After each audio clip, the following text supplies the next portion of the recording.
Life.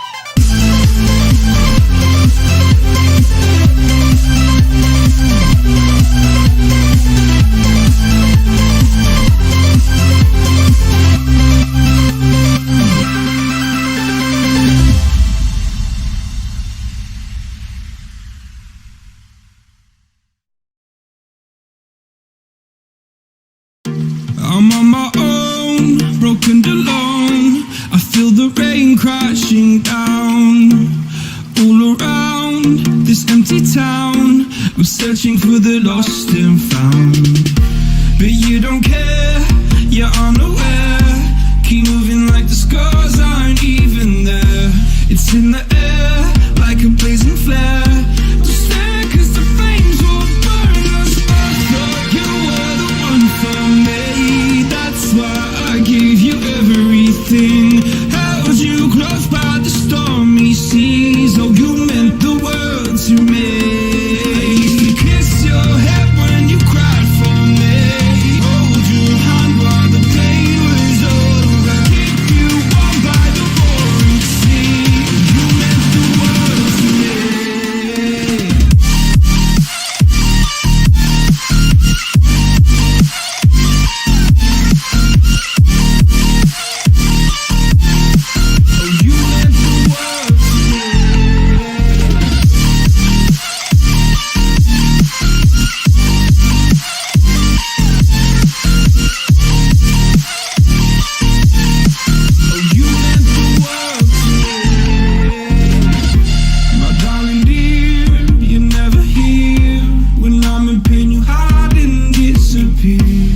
Shadows in the atmosphere, charting the stratosphere. Yeah. I prayed for you and kept you near in hopes you'd chase away my fears. I'm on my own, you made it so, and now I'm chasing nightmares too. I used to run with you through the great big leaves, laugh at you when you laugh at me.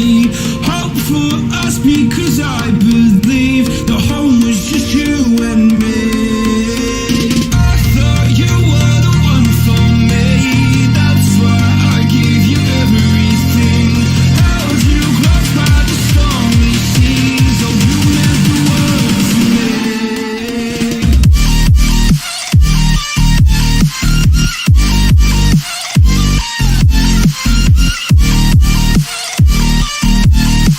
Oh, you meant the world to me.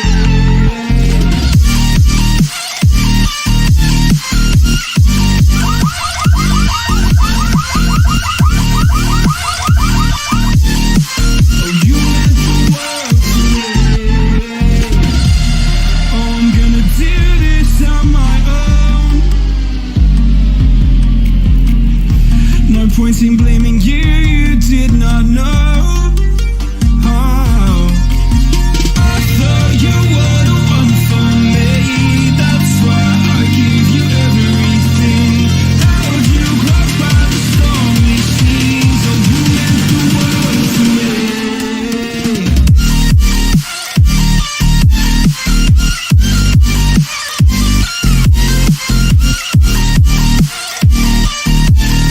Oh, you meant the world to me.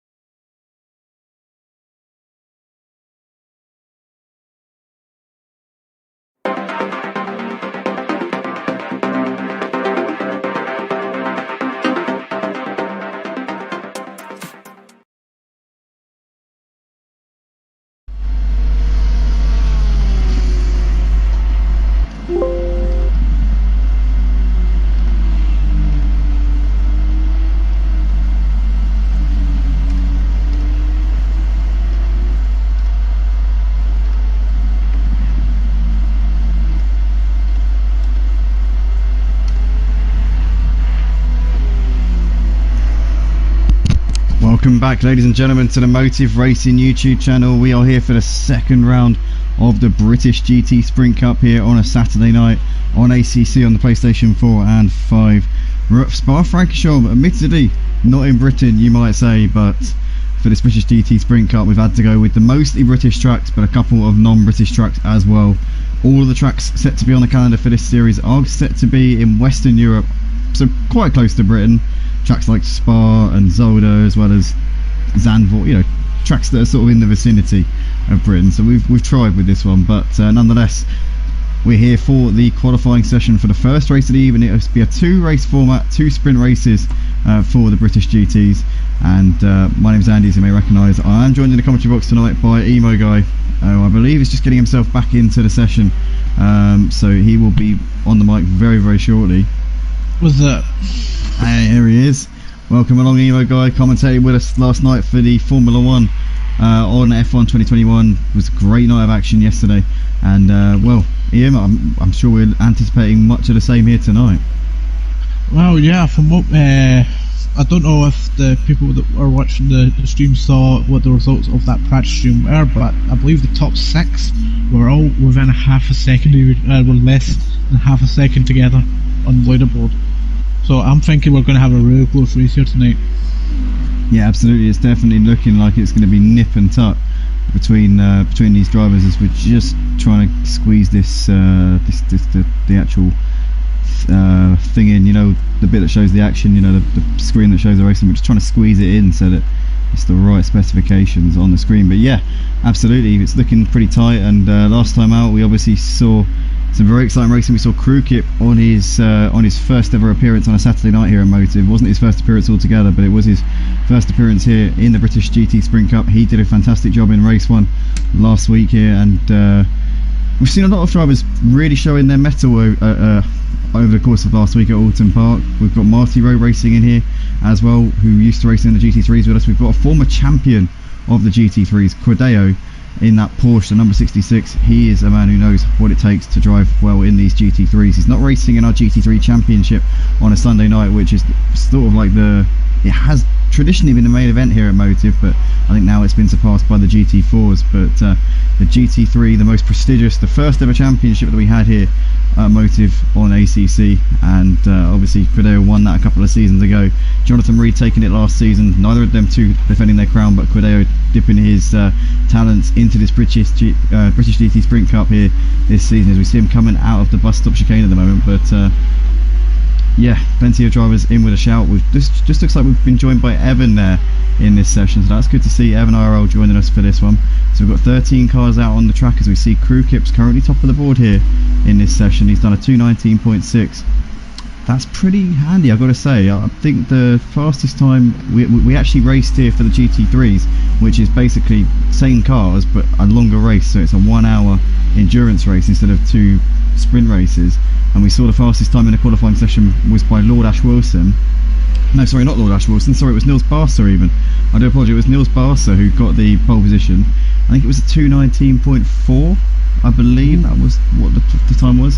I'm thinking of Lord Ash Wilson because he was the one who got Nils into the server last season, but it was Nils Barser who actually got pole 2:19.4.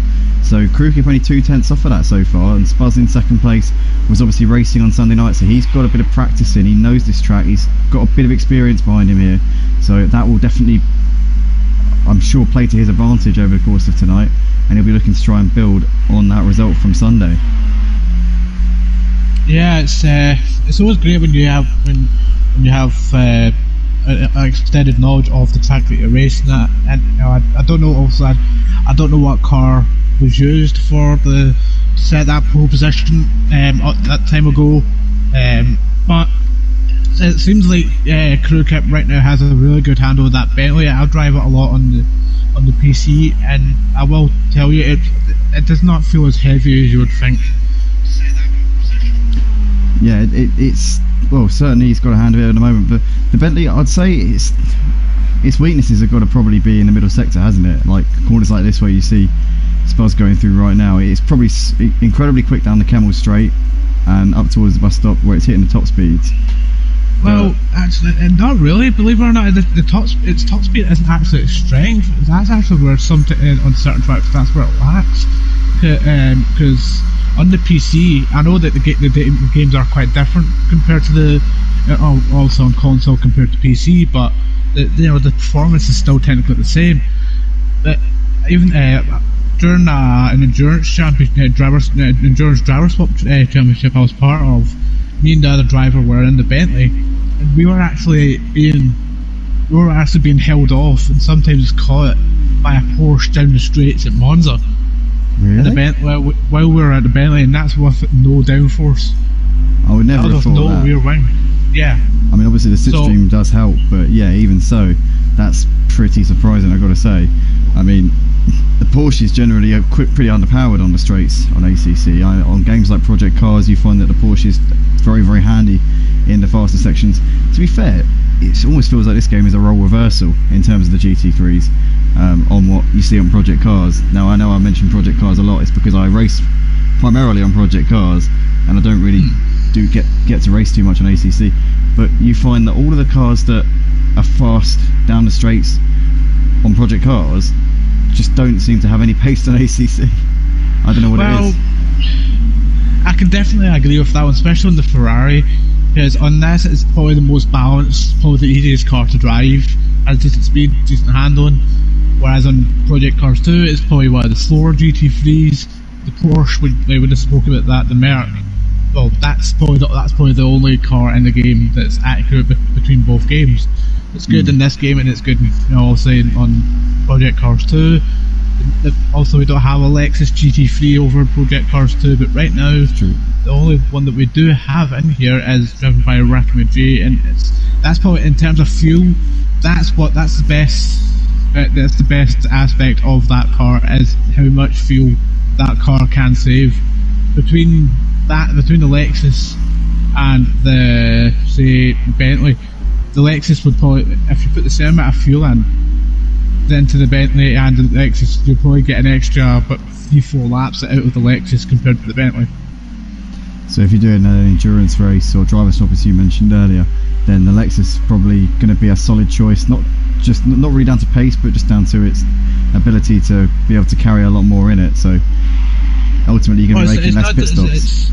It's not so much carrying more in it, you can put the same amount into the Lexus as what you do with the Bentley, the Ferrari, whatever car. It just saves so much better. Yeah, you can still be driving as hard as you want and you'll still get more laps out of it. So it's good. It's very conservational on its fuel consumption, which is always what you want in terms of endurance racing. This slightly different. Obviously, you've got the sprint races here. In overall pace, Ferrari's got to be the best all-rounder in the GT3, surely. In terms of just, it's a jack of all trades, isn't it, here on ACC? Yeah, it's definitely the most stable. For me, when I first started racing, I did try the Ferrari, but I didn't really like it. But because I'm mostly stuck with McLaren. As if anybody that's been watching us for a long time will ever know myself, that I was never the best at this game at the beginning, even though I was in the McLaren. But the Ferrari, from whenever I went to PC, it's just been probably one of my main go-to cars. It's that balance, it's that good, and I can guarantee you that a lot of people that I race with on PC would agree with me. Well, Spuzza's currently got it in P3, but it was P2 a moment ago. Cheese Monkey has just put it on provisional pole here by 0.02 of a second in the Mercedes AMG, so he has absolutely done a blinder there right at the death of the session there. So under pressure, Cheese Monkey has well and truly delivered. The GT4 champion on a Wednesday night, the two-time GT4 champion, has currently got that top spot, but Spuzz is still out there at the moment on a lap, and Crew Kip's in the pits, so he's certainly not going to improve whilst he's sat in the pit garage. But we see Spuzz, yeah, absolutely, Spuzz there spinning out there on the exit of Puon. You got Yellow Army's finished the session. He's going to be starting P5 at best. Slow Wolf's currently out there, as is Quadeo. Marty, Ryan and Evan all out there on lap times, but Crew Kip, Spuzz, Surprise Me and Didi all sat in the pits. They're definitely not going to improve while sat in the garages, but we can see here we've got Evan coming through Stavilo at the moment. What about Slow Wolf? He's just coming in towards the final sector of the lap here. You've got Quadeo's got a couple of corners left to go. He's coming out of Blanchimont. Marty Road Racing, not the session that he would have wanted there at all. Very surprising to see Marty as low down as that. We see Quadeo coming in towards the final bus stop chicane here, as he really does wallop that sausage curve on the inside, but manages to get a good exit here out onto the start finish straight. What can Cordeo do here? Can he get himself in the top 5, maybe up towards the line? He doesn't improve by much. He improves by 0.3, so gets himself into P7. Slow Wolf's coming up towards the line. He improves by quite a bit there, gets himself into P5. Lovely lap there from Slow Wolf. Looks like Ryan and Evan didn't get a lap in, unless they're on laps now. Let's just flick to those guys. No, Ruby backed off before he got to the bus stop chicane, and I have no idea what happened to Evan. I would assume Evan must have had an invalidated lap there, but that's going to be that then for the qualifying session here for the first race of the evening, race 3 here for the British GT Sprint Cup at Motive. Guys, if you like what you see, if you want to get involved, be sure to go to www.motiveracing.com, join the Discord server. If you like what you see, as I said, drop a like on the video and subscribe to the Motive Racing channel. But Cheese Monkey there delivering the goods. It's a very, very close qualifying session now. Only a 1/10 of a second separating the top 4. It's going to be oh so tight here in this one. The qualifying lap time is very impressive there. 4 guys in the 2:19s. As we said, we've got a few comments coming in on the YouTube stream at the moment. We've got Gino Pirelli says, how many leagues do they have for Assetto Corsa? Well, we've got 4 different championships. 3 currently running, 1 set to start next Friday. So we've got the GT3s running on Sunday night at 6 PM all times of UK time, so that's GMT. And then we've got the British GTs in front of you right now. It starts at 7 PM GMT on Saturday nights. We also run GT4s on Wednesday nights, 7 PM GMT. And Porsche Super Cup will be set to start on Friday next week. That will be a little bit later because we've got the Formula 1 on before that, so that will be at 8:15 PM GMT. So there's lots to get excited about and get involved with here at Motive. Kind of focusing our efforts solely on ACC and F1 now.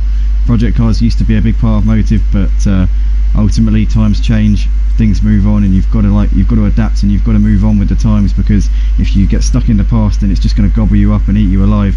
So you just need to move on and kind of just get on with the future. But obviously we've got that's the qualifying session done anyway there, so pretty good lap times here, Iain, got to say. Yeah, definitely. It can make me sad that I had to pull out of the championship. Obviously, my personal issues, myself having to go into the hospital for surgery and everything, so I had to prioritise my own health over the game, unfortunately. And my Cheese Monkey was set to be my teammate for this championship, so I feel kind of bad now. But unfortunately, he seems to be holding his own. I don't know if he's got a replacement or not. So, but right now the top 4, like you say, is all separated by less than a 1/10 of a second. You said it was. So yep. It's definitely going to be a close one to the end. There's going to be no let up from anybody. No, absolutely not. It's going to be no compromise whatsoever. It's going to be tight, it's going to be twisty, it's going to be nail-biting from start to finish. 30-minute race for each of the races tonight. There's no mandatory pit stops, no messing about. It's straight to the green flag, it's straight into some action, and there's going to be no respite for anybody who gets a tardy start or gets left behind. So ultimately Cheese Monkey there getting it on pole by 200ths of a second, incredibly close. We've got lots of comments coming in on the YouTube stream. Let's say hello to the guys in the YouTube comments. We got so since we last had a look, we got Raki says, is that the emo guy? Is it you? Yes, it is me. It is. Hello Raki, it is myself. It is Raki, the Iain, Mr. Iain. But we got Phil Allerton, DJ Phil says, is it default setup? No, it is not, DJ Phil, it is open setup. The drivers can do whatever they want to these cars. It's on ACC, not Project Cars 2 though, as you could probably guess by looking at it. We got JR in the comments says, run DJC Racing, checkered flag emoji there, JR. Also getting behind Ryan tonight, saying he's looking forward to seeing Ryan's performance. I'll say no more on the matter. If you read between the lines, you can probably guess what's going on there, but we're not going to say anything. We're not going to say anything though. I've actually been given the go-ahead to say that Ryan is actually our latest driving academy recruit. So right now Ryan is technically part of Run DGC. He's not an official member yet, but he is part of our driver academy as of right now. That's brilliant. Obviously I did have a bit of an inside scoop on that one, but I was told to keep it under wraps until such a time when the Team Run DJC chairman JR was in a position where he wanted the public to know about it. So that's obviously great to hear there. Ryan Ruby, an up-and-coming protege of the Team Run DJC Academy, and he races regularly in the GT4s on a Wednesday night. He was second in Tier 2. Well, no, he wasn't second in Tier 2. I do apologise. I think he got a early promotion up into Tier 1. He was running second in Tier 2 a few seasons back in these GT4s on a Wednesday. But yeah, he got called up into Tier 1 mid-season. He didn't race last season's GT4, so he's made his return to Motive for this season. He raced in the ill-fated Porsche Super Cup Series last season, which ended up having to end a little bit early. But here we are then for the formation lap. But great to hear that Ryan Ruby is one of the new drivers in the Team Run DJC lineup here. As we got also James Piles there. We're going to ignore that comment. Crew Kip there says good luck everyone, obviously starting in second place here alongside Cheese Monkey on the front row. Cheese Monkey says good luck everyone, finally I have straight line speed. It's so nice in that AMG. It must feel like an absolute rocket ship compared to that Ginetta that you drive on a Wednesday night, mate.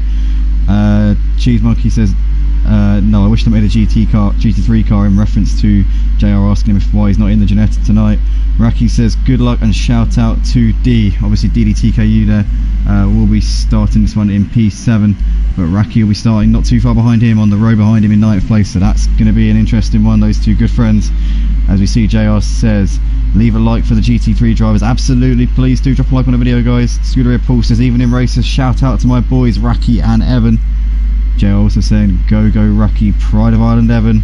And Phil Addison says can I race Friday 8:15 PM? Yes you can Phil, yes you can. Porsche Super Cup starting out on Friday night. Make sure that if you haven't already guys and you want to sign up for that, make sure you do so, as that will be starting up next Friday as we said. Hopefully I'll be joined by Emo Guy in the commentary box. The two of us will be bringing the action to you next Friday, as long as I can persuade him. Well, we're not going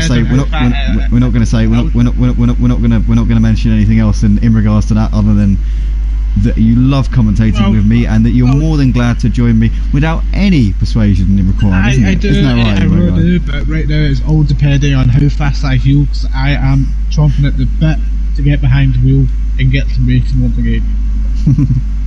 Oh bless. Well, at the moment your loss is my game because I get you alongside me in the box, but I know how much you prefer racing to commentating. I know you love commentating, but I know that you prefer. I know you're more of a racer, so it's more like it's more like 70% racing and the rest is commentating. Oh, well, it's always a pleasure to have you alongside me, and it's a pleasure to have somebody to bounce off of during the commentaries, because I do get very lonely in here, I must say. But good to always have Emo Guy with us. We used to commentate together every Friday on the F1 League, and that was like a regular thing for God knows how long. It was a long time. We used to commentate. I believe that was from round 2 at China that season. Yeah, it was the whole season pretty much, wasn't it? From like you say.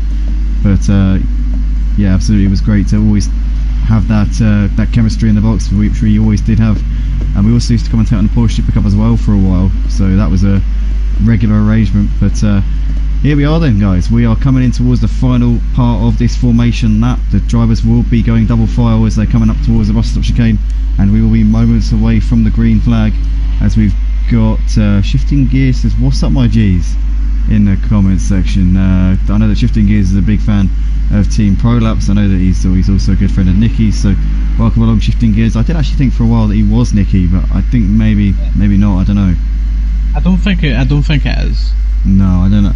I mean, it's definitely a Prolapse member though, or at the very least a friend, family member, or otherwise associate of a member of Team Prolapse. But here we are then, coming into the final. Either way, good evening, Shifting Gears. Hope you're doing well, and hope you enjoy the show.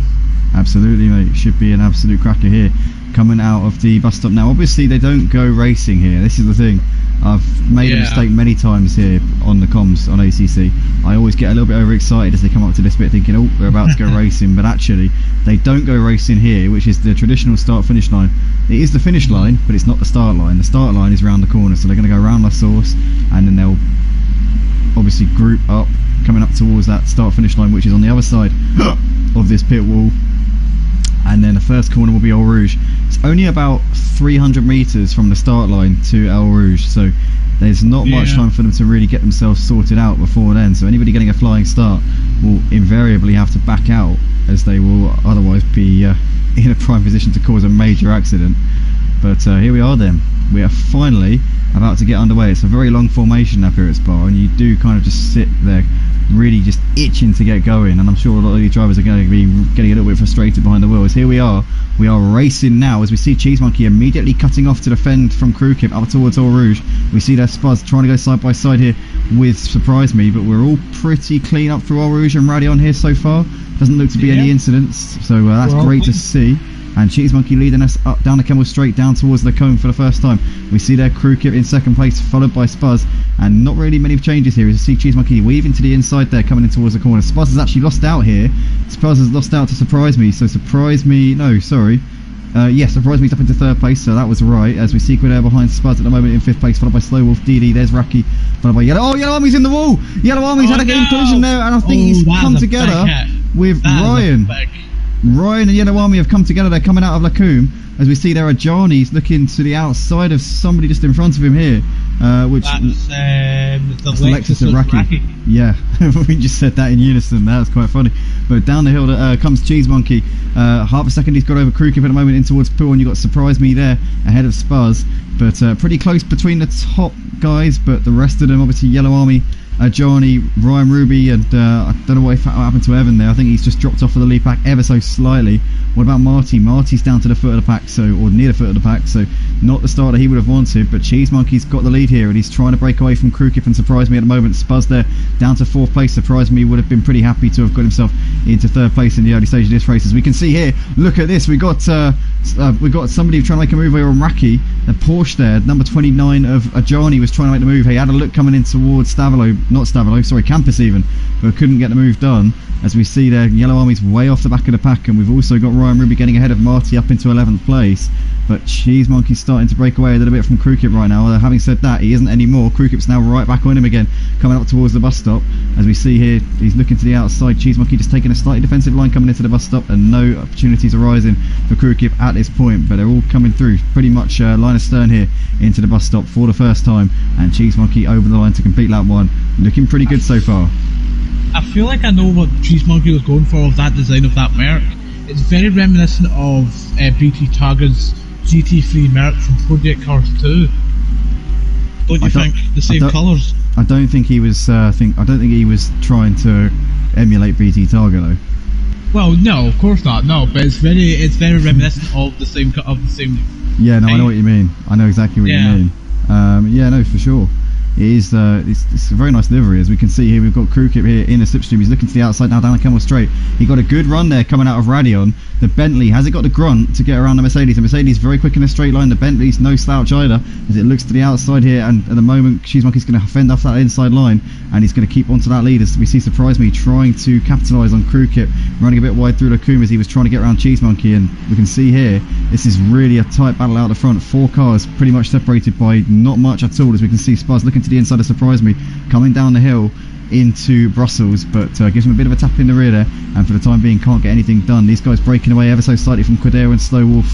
We've got Didi on the back of these guys at the moment in 7th place. That group of 3 cars has gapped Raki and Ajani a little bit, and you've got a couple of seconds back to Evan and Ryan Ruby and Marty, not too far off the back of Evan at this point. But Cheese Monkey's currently got just under a tenth of a second at the previous checkpoint there to Crewkip, and at the moment sorry, Nico.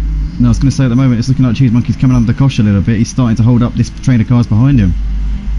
Oh yeah, maybe he's just trying, try and bunch them up, let them fight. Then once they're all together and fighting, then he can just push off into the distance.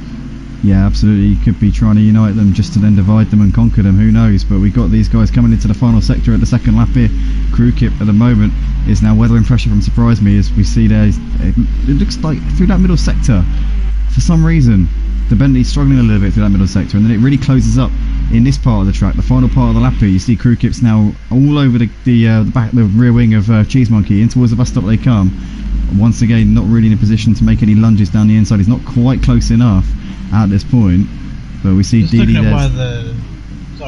Look at why the comment said that Shifting Gears is actually a friend of Nicky's from his work, and he just comes in to watch because he enjoys watching what we do here. Fair play. Thank you very much.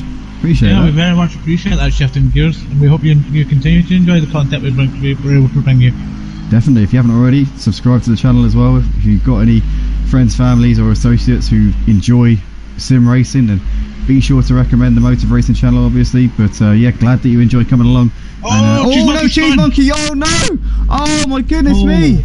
What a shame there, Cheese Monkey. Well, it looks like he's avoided any damage miraculously there, but he is down to, I think, 9th in this race, and he's going to be passed by Raki there. So Raki up into, I think, 7th. I think Cheese Monkey's down to 8th place here, so he's just ahead of Didi there. And yeah, Cheese Monkey down to 8th place at the moment. No, just ahead of Ajani, should I say. So Ajani there, just behind Cheese Monkey, but he's lost a lot of places there. To be fair though, Ian, that could have gone a lot worse for him. He got away quite lightly with that one. Yeah, I honestly got a little bit panicked because as he was straightening back up, he had his right hand indicator on. Oh, so right, Evan's lost it. Sorry, Ian, to butt in there. Evan on the exit of Lakuma's binned it, and he's down to the back of the pack there, and that has got some severe damage on that Audi, and I think he's going to need to come in and get that repaired because that is not going to be going anywhere fast. Well, sometimes sometimes with ACC is it can give the false impression of someone else has spun number 29. Who's that? Ajani spun it. Oh no, he's facing the wrong way there, coming into pawn, and Evan's going to get him back there. So wow, it's all going off here. But you got Marty and Yellow Army now. Well, Yellow Army's miles behind them, but Marty has now got ahead of Evan up into 10th place. Where's Ryan? No, Ryan's in 10th, and Marty's into 11th place. So at the moment, lots and lots of incidents going on, drivers bidding it by themselves, so nobody's safe here at Spa tonight. But we've got Crew Kip out in front by 0.3 of a second over Surprise Me, as in fact he's kind of just keeping the gap to Crew Kip at the moment. Crew Kip though always quick through this final sector there.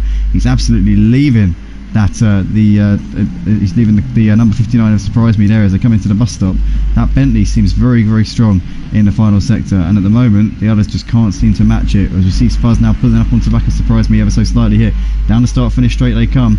Is Surprise Me going to have to defend this inside line? Looks like Spuz closing in, closing. Having a look to the inside a little bit too far back. Cordero there in 4th place, a couple of seconds back to Didi. Cheese Monkey now trying to make some gains here after somehow, by some kind of stroke of absolute luck, managed to avoid any damage there whilst being stranded in the middle of Radion. I don't know how, but he had absolutely no damage. Nobody caught it, nobody collected him, and he's able to continue on his way, and maybe even, who knows. No, he's been collected there though. Attempt fate there. Raki loses it coming up through Eau Rouge and Radion, and Cheese Monkey nowhere to go.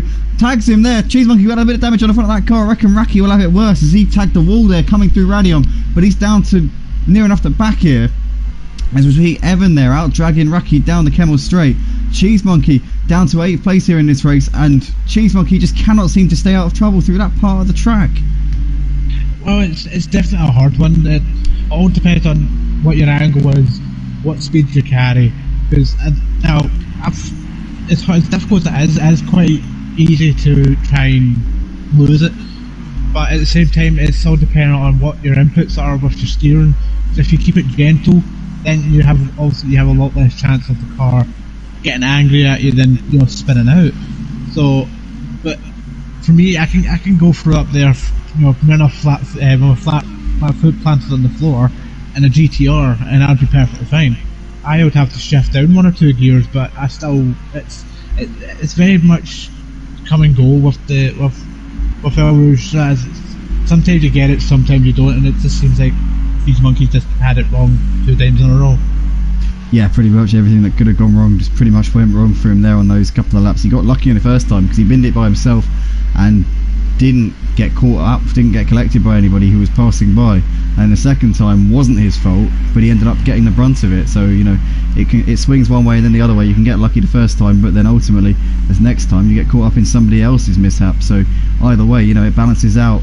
It has its own funny way, but it does balance itself out. But at the moment we've got Spuz here on the back of Surprise Me. These two have actually just managed to fall off the back of Crew Kip a little bit. Crew Kip's pulled a bit of a gap here out the front, so he's really showing some very strong pace here at the moment, is Crew Kip, and we've seen it before. We saw him race 1 last week at Alton Park, that he was incredibly strong and took the first win of the season. Didn't have the greatest of races in the second race, but for sure showed his credentials for this GT Sprint Cup. But surprised me, Spa's pretty close. They're a couple of seconds ahead of Correa running in 4th place.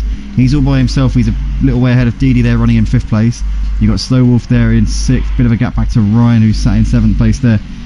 He's got the Cheese Monkey now breathing down his neck. Cheese Monkey just cannot stay out of the wars so far in this one. Marty there running 4 seconds back, but we see Cheese Monkey here has now got closing speed on Ryan. Ooh, and I have a feeling that Cheese Monkey's going to breeze past him. I have a feeling that Cheese Monkey's going to breeze past Ryan here, coming down the Kemmel straight towards Lacombe. He's going to have that inside line, and Cheese Monkey's going to just go a little bit later on the brakes there, and Ryan Ruby, no defence whatsoever there, and Cheese Monkey up into P7. He's only about 10 seconds off of the lead here, so he's not in a bad position at all. He just needs to keep pushing, and he might be able to get into the top 5 maybe. He's only, what, 6 seconds off of Didi. What's happened? Didi spun. Has he? Yeah. Oh, Didi's lost out here to, is he just behind, who is he just behind here? He's behind Marty. He's behind Marty? Oh, wow. You've lost 5 positions. Oh my goodness. Wow, I did not expect that. Well, Didi there's had an absolute nightmare, and he's now pretty much down to the back of the, well, near the back of the pack here. In the meantime, I'm still looking at this battle between Spuz and Surprise Me, but that's going to be gutting there for JR, T-Run DJC chairman, watching in the comments as he usually is in the YouTube stream, and he's going to be very disappointed to see that one. We can see here Spuz is still weathering pressure from Surprise Me at the moment. And the one question I want to ask, and I apologise for interrupting again. That's right. Out of the 13 cars that we have on our grid tonight, which one is the favourite to you in terms of delivery? In terms of delivery, let's just have a quick look down the order. Obviously, let's remind ourselves. And those in the comments, you can vote as well. I've just got to go with Evan. It just looks lean and mean. I don't know, something about his livery. It just looks so mean. It looks brilliant. It's made up of R8. That's I like it. I like it. No, I like the scheme. I don't know. You asked my opinion. I'm giving you my opinion. Well, yeah. Well, for me, it's the livery style of both the Ferraris. But the one that I've got on my Ferrari, on personal, on my PC, is that livery design, but metallic blue, yellow, and orange. Like the black bits there are orange. Like most of them are orange. The yellow, that would be blue, and then some of the other black bits would be white. But me personally, out of these cars, I'm gonna have to give it to Didi. It's not just because of that, obviously he's running in the Ram DGC cars. It's just I feel like the Corsa does look really nice in white and blue and gold. Yeah, I do like the Run DJC colours, but yeah, Didi does look nice. I've got to say, he's running the very traditional Team Run DJC colours, isn't he? There's no real variation to it there. They are the standard colours that you see Team Run DJC. You obviously used to see JR driving in that colour scheme back when he used to race in the GT3s on a Sunday night.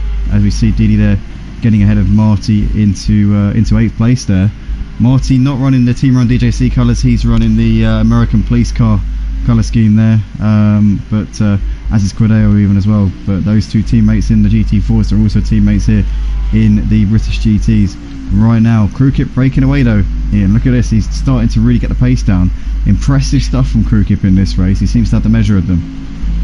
Yeah, that's the thing with the Bentley. Once you get it into a groove, it's hard to break that groove, and then you just start to improve on it, and that's how it is with this car. It just, once you start getting into a groove, it treats you fantastically, and it will treat you with the best possible result that car can give you. Yeah, you do really maximise the potential of it as long as you can keep it in check. You got Surprise Me within 0.7 of a second of Spuz at the moment. He's looking very, very close, but it looks as though the bus stop chicane just comes in time there for Spuz. But the Ferrari and the Aston look pretty even in the final sector. Sorry, mate. Just looking at one of the comments from Joe Ram, one of the drivers in the F1 league currently, and he won last night, didn't he? He's the reigning champion as well. Yeah, he won last night. Yeah, he's the reigning champion. Our reigning F1 championship winner, Joe Ram, was in the comments saying, "I can fill in next race if you need people." Well, at this point, I feel like that's a possibility. JRM, if you feel like you want to jump in, then by all means, Yep. send a message to Andy and we'll get the details sorted for you. Yep, I'll get the password sent over to you, Joram. We can certainly arrange that. He's also given his dad a bit of stick. For those who don't know, Joram is Raki's son. They do race together in the Red Bull on the Friday Night F1 League, and they're also the reigning Constructors Champions. But Joram giving Raki a bit of stick there, saying Raki bin no rouge. Oh no, wait, hold on. He's putting sad face. I thought it was a laughing face. I just looked at it. It's a sad face. I thought he was. It's going to end up walking into his room and giving him a slap to the back of the head. It's like, don't do that again. But he's probably stood behind. He's probably stood in the room behind Raki, just jeering at him. And there's nothing Raki can do because he's sat there driving. It's like that's Joram's golden opportunity to give him to rib him without him being able to do anything back, isn't it? I guess. So well, he's got yeah, to take his that's a very chances. good point. Yeah, he stood there with a belt behind him, like. So Just waiting for the next moment. Raki's probably holding the belt and just smacking it, just waving it back as Joram stood behind him, giving him all kinds of grief. But Raki currently running in P10 nonetheless as a late stand-in reserve tonight. You've got to say he's done a decent job here in that Lexus, sliding it around there coming through Pouan. But I'm sure he'll be looking to try and respond in the best possible way in the second race. We've got a quick request from JR asking that if things get heated up with anything towards Ryan, he's asking if we can get an onboard shot of the action. Yeah, absolutely, 100%. I mean, at the moment though, it's not looking like Ryan's going to be involved in too much, as he's just been into the pits to get some damage repaired, and he's got a stop-go penalty there. So Ryan's first race in the team-run DJC stable not going to plan at the moment for whatever reason. It just doesn't seem to have fallen for him so far. Driving in the number 44 Merc. Ryan, we know he's a gifted driver. We know he knows what he's doing behind the wheel, but so far it's not gone in any way the way he would have liked it to. As we see Scooter Repulsors, Joanne put his hands over Raki's eyes as he approached the roof. Yeah, that would not surprise me. I tell you what, he's probably just like coming up. He's probably just jammed his foot on the brakes or something, hasn't he? He's just like, yeah, have that. That's why Raki wants him to race in the next one, so that he's not sat there compromising him and trying to sabotage him while he's driving. Raki said, look, you're racing the next one, otherwise you're getting no dinner tonight, son. That's what he said to him. But at the moment we've got Spars has pulled out a bit of a gap to surprise me here, just over a second between those two. We've got Credeo as keeping Slow Wolf at bay for the time being, and Cheese Monkey as looks like he's on the back of Marty, but Evan joining this battle here for 7th place. And in fact, Raki not too far off for these guys as well here. You see in the background there, you've got Yellow Army in the background of your shot. He's a lap down on these guys. As that was a hiccup, but we've got Marty at the moment keeping this train of what is 4 cars including himself at bay here. 12.5 minutes left in this race. We're well into the second half of this race, and we see these guys coming down the hill towards Brussels, and we see Evan there just sizing Cheese Monkey up. All of these guys have a fair bit of damage on their cars, so that will obviously be affecting the performance. We're not sure who's got the most damage. They will be of varying levels between them all, but it's like I was saying earlier on that before someone spun off just at the corner they're coming up to now, because I'm not going to try and say it for a fact I'll butcher it, but it's ACC is very deceptive like that you can be driving, you can have you can see the kind of what kind of bodywork damage is on Evan's car, and you could be driving that car, you'll be none the wiser to having that kind of damage on your car, because there'll be nothing affecting how the car handles. Yeah, absolutely. It's like oh, hold on, we see he's really taking that curb there, Evan is. He's lost a bit of time there to Cheese Monkey. Sorry about that, mate. I just saw he's gone very, very wide there coming into the final sector, and Raki's now going to have a good opportunity here. He's in that slipstream. Also in the foreground we've got Cheese Monkey now. Looks like he's looking around the outside of Marty, down around the outside of Bolshoi. He flat out around that corner, and Cheese Monkey gets a great move there up into 7th place. Really nicely done. At the moment though, Raki not able to get anything done with Evan. Evan looking around the outside here of Marty. Marty's going to lose 2 positions in the space of a couple of corners here, and Evan there around the outside of the bus stop. Marty is getting swamped here. He's a sitting duck for these guys at the moment. But Cheese Monkey up into 7th and Evan into 8th. This is making my whole story about what happened on PC at Monza make it look like lies, because the Porsche is. Marty down the inside of Evan. Oh, bit of contact there between the two of them. Oh, Evan's not going to be too chuffed with that. I think Marty was just throwing caution to the wind, going for a very late move on the brakes, and it's paid off for him as he's now back up into 8th place again. And Raki just watching this all unfold.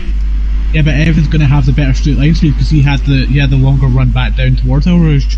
Yeah, Marty just absolutely hacksawed El Rouge there and Radion, but at the moment he's got Raki in the background here as we're coming down towards Lacombe, but Evan's trying to come back at Marty here. Has a little look into the braking zone, he's not close enough yet. Thinks better of that one. Obviously it would have been a very, very ambitious move, which would probably have ended in tears if he had gone for that, but thought better of it and made the right decision ultimately in that situation. Keeping a look on the timing board, so I'm just seeing there the gap between Credeo and Slow Wolf is still 9/10. We're going to go to the nice peripheral view that we have because we like this one. Not the yeah, this is the one we want. So we're just going to stick with this one. So you can see a little bit more of the action and you get more of an idea of, well, you were, but now it's gone again. So I don't know why that is. To be fair, that's mildly frustrating. There we go. Well, that's the helicam. We don't want that. Yeah, how does he change? You can tell how much I commentate. Hold on, Raki's side by side. Oh, Raki's going for a move on Evan here. Yeah, he's looking, isn't he? Well, what you have to do, you click on drive, and then it takes you out of the interface, and you press circle, and it gives you, and you get like a circle. Circle is the trackside cameras, and square is the cockpit cameras, and you can flick through. There's if you keep pressing circle, you'll find there's a really, really cool shot. Not the helicam, that's a little bit too.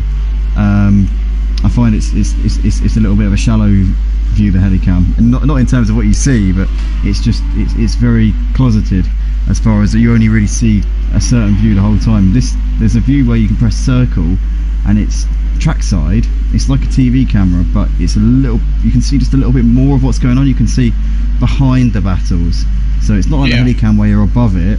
You can sort of like you can see behind what's going on behind for quite a way. I don't have the circle option, but I can cycle through the cameras as if I was in the car. I'm right now. I'm on board with Evan as he goes. Oh, he goes very deep into the first corner. He's lost it. Oh no, Raki! Oh, nowhere to go. And Yellow Army does a great job there of taking evasive action on Evan, but Evan there struggling. Raki is going to be a bit frustrated with that as he had nowhere to go on the exit of the source, but Evan they're just getting a little bit heavy on the pedal and just had that tag the curb a little bit, and that was unfortunately see you later to the rear end of that Audi. He's got it going again, but he's lost a bit of time here. Cheese Monkey and Marty have broken away by quite a bit, and Cheese Monkey's got about a second of a gap here to Marty, so he seems to have got the upper hand over Marty at this point in this battle for P7 and 8. Slow Wolf though closed up onto the back of Credeo here, and we've neglected these two as the battle between the mid-pack runners Cheese Monkey, Marty, Raki and Evan has been so captivating. We've completely missed out on what's going on between these two in P4 and 5. Also, the gap between Spuz and Surprise Me, not much, albeit it is comfortable for Spuz, but one little mistake and that could all change so quickly. And to be fair, Crewkip's not that far ahead. He's only 2 seconds really ahead. Not. Like one mistake, and that will allow these two to catch back up to him because he's only 2.2 up the road, and yeah, that's quite a lot in terms of racing space. But in terms of a mistake, especially around Spa, that can cost you a lot of time, as we saw with Evan. Yeah, 100%. We saw there Evan just having a bit of a slip, and that's all it takes. Really, we've got JR there, and we've got a few comments actually. Let's go off a bit because let's get everything in. We've got John Jig in the comments saying, "Even and welcome along, John Jig. If you're not closing your eyes up, Eau Rouge, you're not going fast enough," says JR. Victor says, "Loving these angles." Yep, so do I, Victor. I really enjoy looking at this. This gives us more of a sort of a peripheral view as to what's going on. JR says, "If they short shifted onto the back straight, they would make the corner easier." Also, JR there says, "It's all track time and experience." He says to Ryan, obviously that's the main thing, is getting your teeth into some action and getting that affinity behind you in these cars, and obviously whatever experience he's got out on the track here in this first race could serve him well in the second race. So albeit you might feel like it's an opportunity wasted here in this first race, he can still deliver in the second race. So you've got another opportunity. It's a good thing of this sprint race format. Oh, Ryan lost it again. Sorry, Evans lost it again at the last corner. Oh, has he? Oh no, yes he has. Oh, he's round there, he's on the runoff area. So he's lost out. John, he's now up into P10, and Evan dropping down the field like a stone here in the closing stage of this race. He's into the pits. Yeah. that's the last thing you want to do, especially in a race that does not require any pit, is want to go into a pit at Spa, because it just loses you even more time than what you would do at a normal track, given how long this pit lane is. It's, in my opinion, I don't really like it, mainly because it's, why use these? It's too long. Yeah, why go through the F1 pits if the pits are the old style? It's too long of a time to waste to your competitors, isn't it? Like you easily lose over a minute. If there's no mandatory pit stop or any extracurricular pit stops that aren't planned, it's going to absolutely, completely and utterly ruin any chance that you've got of having a productive race in any way, shape or form. As we see there, Spaz though a little bit wide coming through the final sector. We've got Surprise Me now pulling very close up onto the back of him. These two just lost a bit of time to crew keep over the course of this lap, but this is now very, very tight between these two, battling it out over second place. Cordero's managed to gap Slow Wolf ever so slightly, 9/10 now separating those two. Cordero's got a bit more comfort there in that battle. Cheese Monkey's keeping the gap to Marty at around 1 second. That's not really going up or down, it's kind of just staying relatively the same. We've got Krukip coming out of the last corner here, out to the start finish straight for the 11th time in this race. I think we're going to have probably, I would say, 2 more laps of this race. That's probably going to be the realistic outcome of this one. We've got Spuz there, 3 seconds behind Krukip, 8/10 back to Surprise Me. I think it's, it's about 8/10 to be fair. Evan's still in the pits. Obviously he'll be a little while in there because the pit lane is extraordinarily long here at Spa. So obviously you do waste a lot of time being sat in there, but we got Surprise Me still on the back of Spuz at the moment, 8/10, and we got Slow Wolf now within half a second of Cordeo at this point as they're coming up towards Eau Rouge here for the 12th time in this one. And Marty pretty close on the back of Cheese Monkey at the moment as well. Krukip though, dare I say it, he's looking like he might just about have this one wrapped up. Still a bit of a way to go, but it's still very easy times to make some kind of mistake, as the gap has went up by a good few attempts now. But like we said before on the previous lap, anything can happen. That Bentley, once it gets towards the end of its tyre life, it does become a very much a handful. This very much like another car that I do tend to favour on this game, even when the tyres are full of life, which is the GTR. Which a lot of that is actually getting a lot better. They have buffed it, but right now that's not the main aim of this talk. That right now it's all about whether or not Krukip can keep a hold of that car, keep it under wraps, and make sure that those tyres get to the end for the next 2 laps. Absolutely, he doesn't want anybody to be getting onto him at the moment, because that could totally compromise his race and that could completely and utterly blow out of the water anything that he's trying to do here. But at the moment you've got Surprise Me within 7/10 of a second of Spuz at the moment. Slow Wolf only 8/10 behind Quideo at this point, and Marty's only got a couple of seconds back to Raki. Raki's close in on Marty. Cheese Monkey's now well clear of Marty, so I don't know if Marty's made a mistake there over the course of this lap, but that gap between 8th and 9th is coming down, the gap between 7th and 8th is going up. But at the moment, Surprise Me still on the back of Spaz here, looking for any possible way round him into second place. This is over the final podium spots here. Obviously these two have pretty much locked out the podium. Krukip on the final lap, we already expected that. We pretty much knew that this was going to be the last lap. It's all about what Surprise Me can throw at Spaz here. As we can see, also Slow Wolf within 6/10 of a second of Quideo coming into the bus stop chicane, a little bit too far back to make anything happen. He didn't get a great run out of the bus stop there, so Slow Wolf would have lost ever so slightly a bit of time there coming out onto the start finish straight. Raki within 2 seconds of Marty. Marty dropping off the back of Cheese Monkey. That looks done for 7th, but Raki could be throwing the kitchen sink at Marty on this final lap. Krukip though, coming down the Camel straight here. Final lap, as we said before, Krukip, great drive here in this Bentley, hasn't looked back since the start. Obviously was out qualified by Cheese Monkey by 200ths of a second, but got ahead of him on the second lap of this race, and since then it's just dominated it. Yeah, it has been a relatively easy one for Krukip. All he's had to do is just, make sure he manages that gap. Just make sure that those two are behind them, don't close the gap, make sure that they keep on fighting. But apart from that, it's been a really easy race for him, given the circumstances of what happened at the beginning of the race. It does seem like he was going to have a really good battle with who was it that played up next to him? What, that was with Krukip? No, that's what I'm saying. Who lined up next to Crooked? It was Cheese Monkey. Cheese Monkey was on pole. Yeah. Cheese Monkey led the first couple of laps and then made the mistake through Radion, which obviously dropped him down to the mid-pack. Oh, we can see here, surprised me, looking to the outside, sorry, and about in there, coming into Campus, final lap of the race here. Surprised me, he's now just got to throw everything at Spaz. He's got nothing to lose here. They've got 15 seconds plus back to 4th place, so he can afford to have a moment here whilst he's throwing everything that he's got here at Spaz. Cricket coming into the final sector. We're going to stick with this battle for 2nd place here as Slow Wolf is also on the back of Prodeo once again, 7 tenths separating those two. Looks like Marty's got enough of a buffer back to Raki to be safe there in that 8th spot, but these two, Spaz and Surprise Me, couple of corners left to go. Has the Aston got anything left? Can he go for a late braking manoeuvre into the bus stop chicane? Here they come through Blanchemont for the final time. They both run very wide there, coming out of the corner, and now he's going to look to the outside here as Spaz defends the inside line. Coming through the bus stop, I think Spaz has just about gone there. Oh, he's gone very deep there. Oh no, Surprise Me loses it there out of the bus stop chicane as we see Crooked coming over the line to take the win here in the first race of the evening for the British TC Sprint Cup here at Motive at Spa. Spaz holds on for P2 there ahead of Surprise Me. Great battle from those two as they both got a little bit out of shape there coming through the bus stop. We see Quideo is going to hold off Slow Wolf by the looks of it as they're coming out onto the start finish straight for the final time. Quideo is going to bring home 4th place here in this race ahead of Slow Wolf, who comes over in P5. Great battling from all of those guys. Didi's going to come around to take 6th in the end, a long way clear of Cheese Monkey. You see Evan in the background there, it's just been lapped by him. But Didi comes over in P6. Evan finishes the race in 11th place here as we've got Cheese Monkey now coming into the bus stop chicane. He's going to finish this in 7th place, or well clear of Marty in the end. Marty lost a bit of ground there towards the end of the race as he looks like he's going to hold on here ahead of Raki though. Raki hunting him down at the end. Cheese Monkey 7th.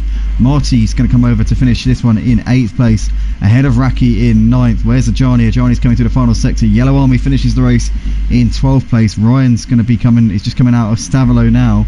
Ajani's coming up towards the bus stop and he's going to finish this one in P10 in the Porsche. But what a dramatic end to that race there. Spuz and Surprise Me threw it at each other and Spuz ultimately had just enough there to see him off. Also Slow Wolf really giving Quideo a good battle there towards the end. Ajani comes over to complete the top 10 here and it looks as though Yellow Army's left the session, so hopefully he gets himself back in. Ryan though is going to come up towards the line. It's going to be a 12th place finish for Ryan Ruby. Not the debut he would have liked in the Team 1 DJC stable as he bins it over the line, and Ryan, we do not want to be seeing any of that, thank you very much. But no, he's doing. but that is that then for the first race of the evening. Ladies and gentlemen, don't go anywhere. We'll be back very shortly for the second qualifying session. We'll have that on in around 10 minutes time, so stay tuned and we will see you very shortly.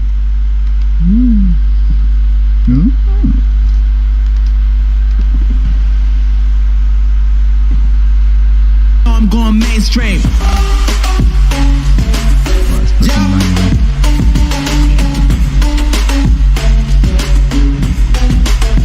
Going mainstream.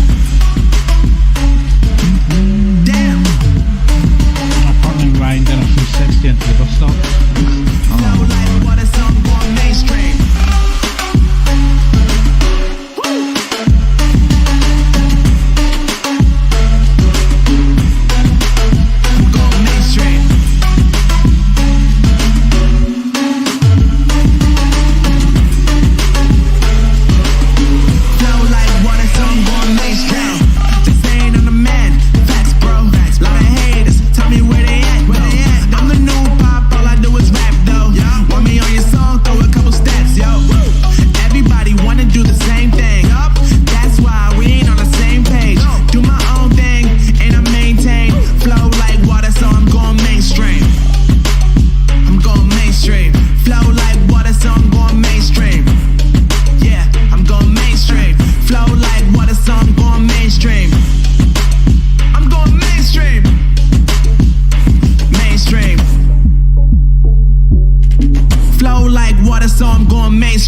Start phasing the music off.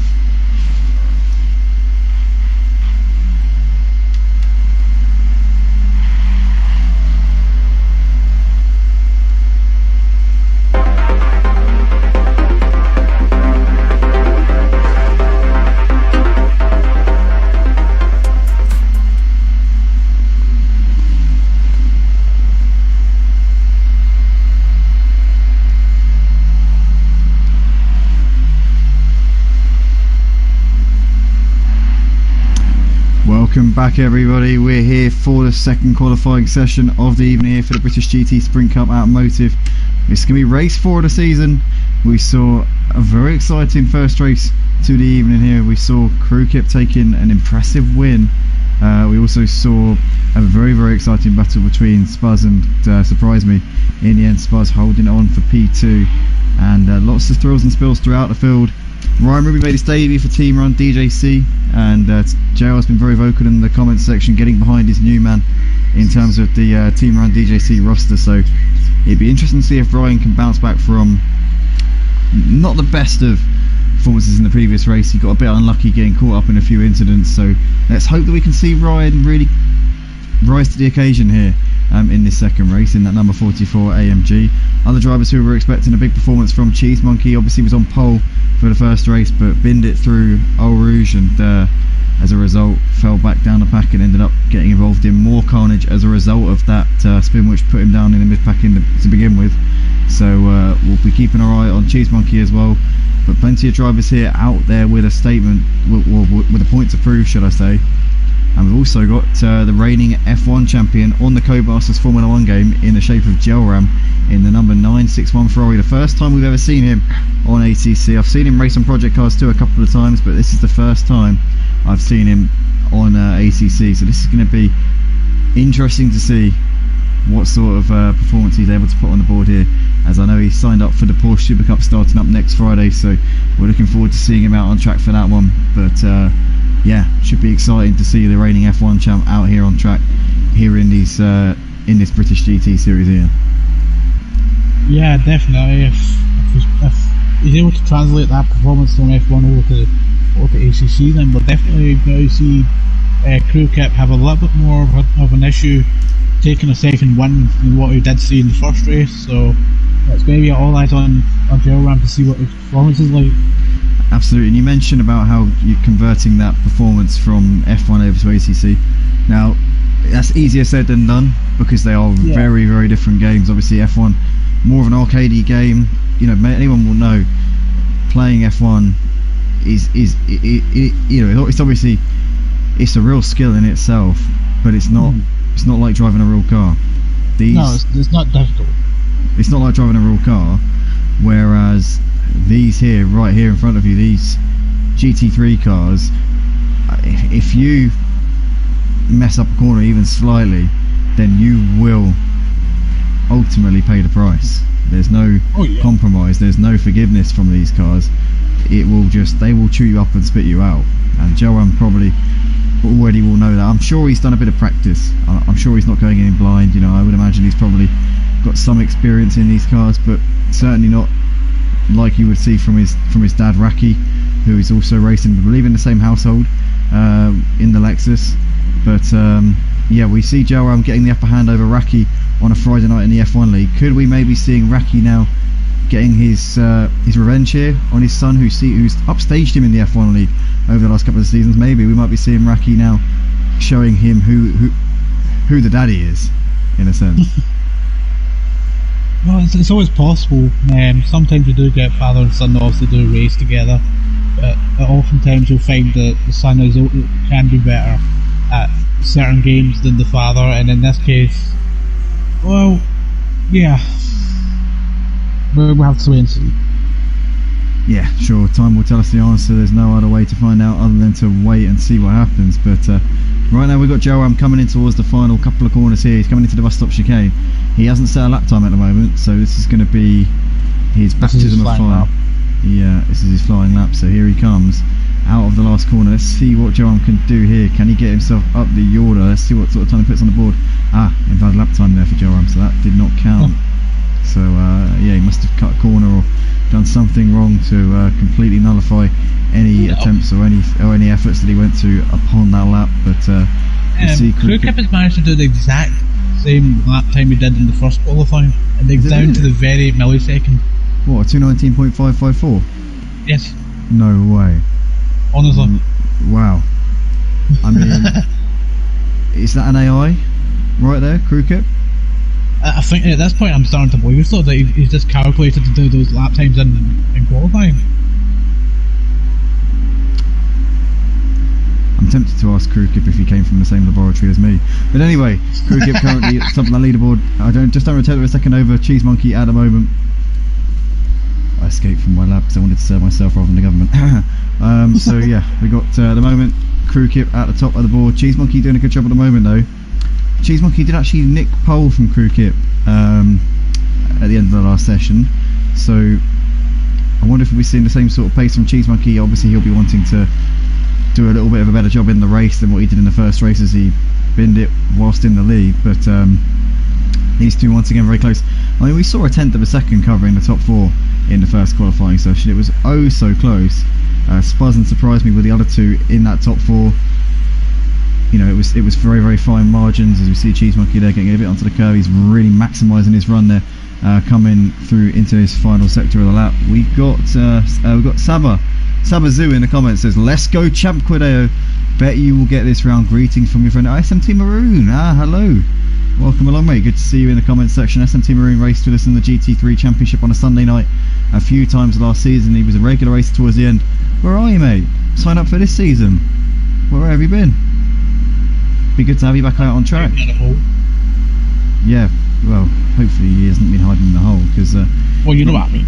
He's like, I call my room a hole. Certainly not the most habitable place to spend your days. But at the moment we've got Cheese Monkey goes top, but Krukip goes even quicker there. Goes just over a tenth quicker than Cheese Monkey. So these two trading fastest lap timers at the moment, and currently swapping over on that provisional pole time. So looking quite close between Krukip and Cheese Monkey at this stage, and this looks like a... Cheese Monkey sideways there coming out through Radion. Sorry mate, go on. No, just to go back, sorry to keep on going back on topics now, but the stuff that I was saying about living in a hole, why don't you try telling that to Patrick Starr? He seems to do pretty well. Yeah. Patrick Starr lives in a hole pretty well. Yeah, he's not the smartest individual in the world, but he does well. Who? Patrick Starr, SpongeBob. Oh yeah, he lives in a hole. Yeah, of course. Yeah, no, he lives in a pineapple under the sea, my friend. That's what he lives in. But Patrick Starr lives in a pineapple. No, he doesn't. No, the SpongeBob does. Yeah, but I'm saying Patrick Starr lives in a hole under a rock, and he does pretty well. Okay. All right. Fair enough. No. Yeah. No. All right then. Fine. Please tell me someone watching this understands what I'm trying to say here, please. I accept your point. I accept your point. You don't even understand my point. I accept your point. I accept it. I accept it. I'm an accepting person. I've learned one thing in life. You cannot accept what you do not understand. No. I have learned to do exactly that, my friend. And I have learned to do that. That's something that I've had to learn to accept things that I don't understand. That is literally the story of my life.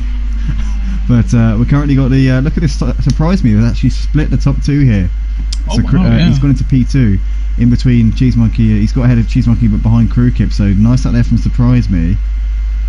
As we've got Spuzz here is coming through in towards the final sector of the lap. We've got Quideo is just coming out of the that right-hander and this flat-out section of the track here, high-speed part of the track.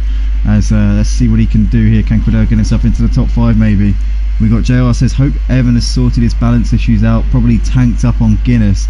Let's hope that he's not too drunk, because there will be breathalyzer tests done post-race, and if there are obviously too much drink in your system, will lead to penalty points on your licence. So Evan, we dearly hope that you are not absolutely leathered here for the second race of the evening.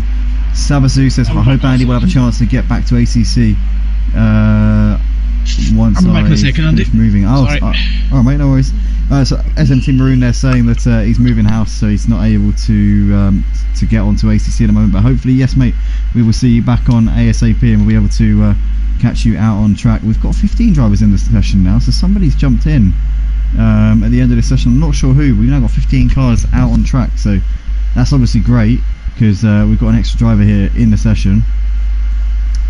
I'm just struggling to really work out who it is because I'm sure we had 14 before, but hey, I'm not going to complain that we've got 15 drivers out on the track. That's a very good number to have. But that is that then for the session, I believe. The second qualifying session of the evening. It's Crew Kip who'll be lining up on pole ahead of Surprise Me. We've got Cheese Monkey in P3 for this one. Spuzz not too far off of the top spot. Obviously he was within a tenth of a second in the first session. He's not quite as close as he was, but similar lap times from him in P4 for this second qualifying session. Yellow Army will be lining up in P5. A very solid qualifying session from him. Slow Wolf there in 6th, followed by Quideo in 7th place. DD in 8th, then Ajani 9th, followed by Ryan Ruby completing the top 10. Evan will line up in 11th place with Raki 12th, Marty in 13th, followed by Evan, and Joam will be now rounding out the field in 15th place. The F1 champ making his debut here on ACC here at Motive tonight, and we're looking forward to seeing how he can get on for this one.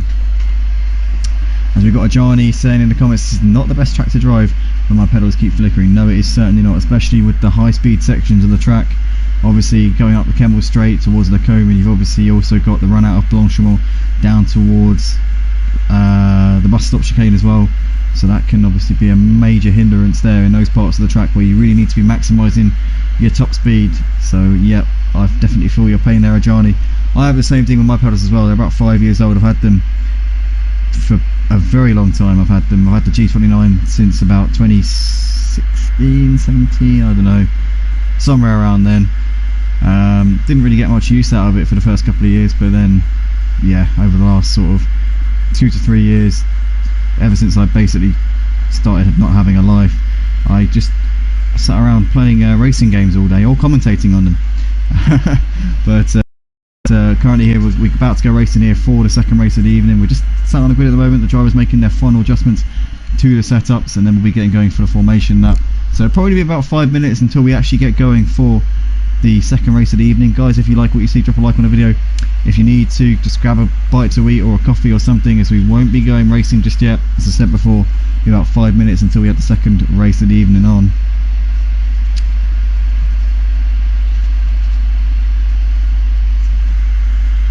But yeah, we're just waiting on Emo guys to jump back in the commentary box with us. Obviously we are on a quick break at the moment, so yeah, keep us entertained in the comments, guys. If you like what you see, if you want to do your 2 cents on who you think is going to win this second race. Do we think that Crew Kip can make it a double tonight? Can he take 2 from 2, or is Surprise Me going to take the fight to him, or Spuzz? Cheese Monkey is disconnected. Cheese Monkey disconnected from the session in between sessions there, so he's going to start this one from the back of the grid, which is going to obviously be a massive blow to him when you consider the fact that he started on pole in the first race and ended up binning it on the second lap. So now he's going to have to do this one the hard way, as he did in the first race. So Cheese Monkey definitely not what he would have needed, wanted, desired or hoped for before the start of this one. But we've got 1 minute until the formation lap at the moment. 11 people watching on the stream. Guys, hit that like button. No reason why we shouldn't have 11 likes on the video. Let's see how many we've got at the moment. We've got currently 8 likes on the video. So guys, smash that like button and let's get it to 10 likes right here, right now. Come on, 9 likes. Come on, guys. Let's get this to 10 likes. Come on, who's going to do it? Come on. Somebody has the power to make it 10 likes here on this stream. Guys, let's do it. Let's get it to 10 likes here. But Crew Kip lining up on pole, looking to try and make it a second win of the night. It would be his third win from 4 races if he were to win tonight. He's already taken 2 from 3, and he's on a very, very sizzling run of form at the moment. But it surprised me, and Spa's had some good pace in that first race. I know that they will be very, very handy in this one. As we're now about to go green for this formation lap.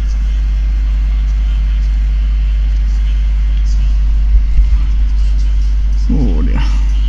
Tell you what, I'm absolutely shattered right now. I was racing in a 6-hour endurance race on Project Cars 2 before this, so I am completely and utterly wiped out.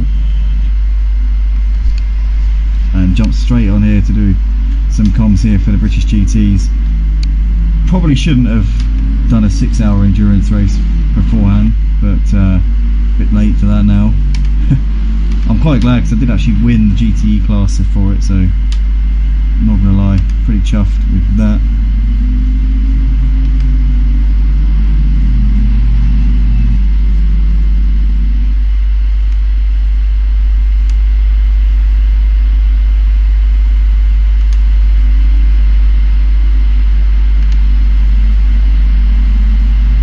As you see, 12 likes on the video, thank you very much guys.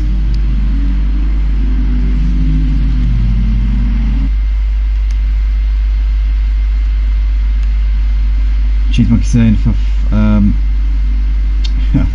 he's saying, for fuck's sake, it happened again. We got JR says that Scotsman sounds hot. He's not here at the moment. He's gone off to grab, I think, a drink or something. Sabazu says, is it possible to join the league soon? Of course, mate, of course. Whenever you want to. Just sign up on the website or the Discord. We've got plenty of spaces. Joram says, wish me luck. All the best, man. Hopefully you can get a good one here. We got JR also says, show some love to the GT3 drivers with a thumbs up. Last to first, Fast Special says, Cheese Monkey. Big heart there from JR in the comments. Sabazu says, you deserve the 10th like from me. Oh, thank you, thank you. Oh, sweetheart. JR saying, every driver should have to mandatory like the stream. Oh, definitely, definitely. And JR says, can I ask how Nana is? We love her in the JR household, me and Lorna. That's JR's wife there, Lorna. And obviously, my Nana, actually, her name is Lorna, so JR's wife, Lorna, same name as my Nan, Lorna. Yeah, she's doing very well. She hasn't actually walked in on these streams for a little while now. She used to always come in during the GT4 streams, but yeah, she's doing good. Who knows? She might even pay a visit to us during the stream, but we'll have to see whether or not she does that. But yeah, big thank you to JR for asking there, and yeah, she's doing good, and hopefully you and the family also doing well at this time. We obviously got Emo Guy hopefully joining us for this second race. Johnny didn't ready up for the start of this formation. He's going to be starting this one from the pits. He's going to have to do this one the hard way here from the back, not just the back, but he's going to be obviously a little way off at the back of the rest of them as they get going. We see the drivers just getting their tyres warmed up and getting themselves into a groove here for the start of this race.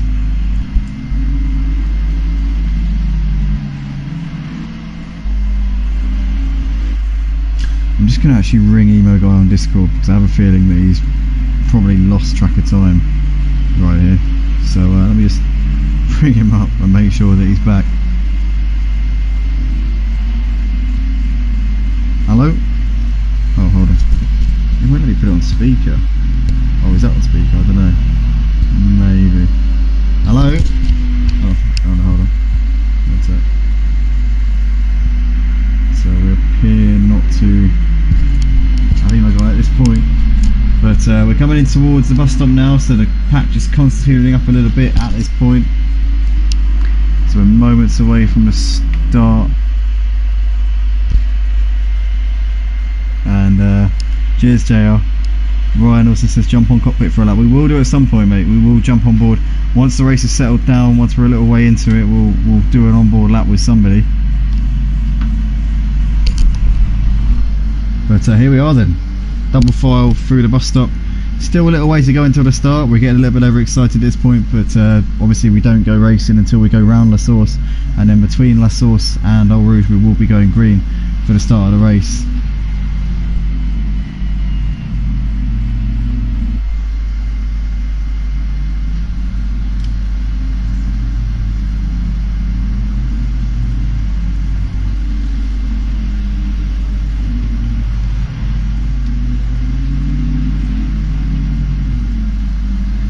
As here we go then into La Source now, and it will be Crew Kip getting us underway for the second race of the evening. Surprise me, lining up alongside him. Spuz very close. Cheese Monkey's going to have to do this one from the back as he disconnected in between the qualifying and the race. Where is Emo Guy? Ian, come back if you can hear me. Get on.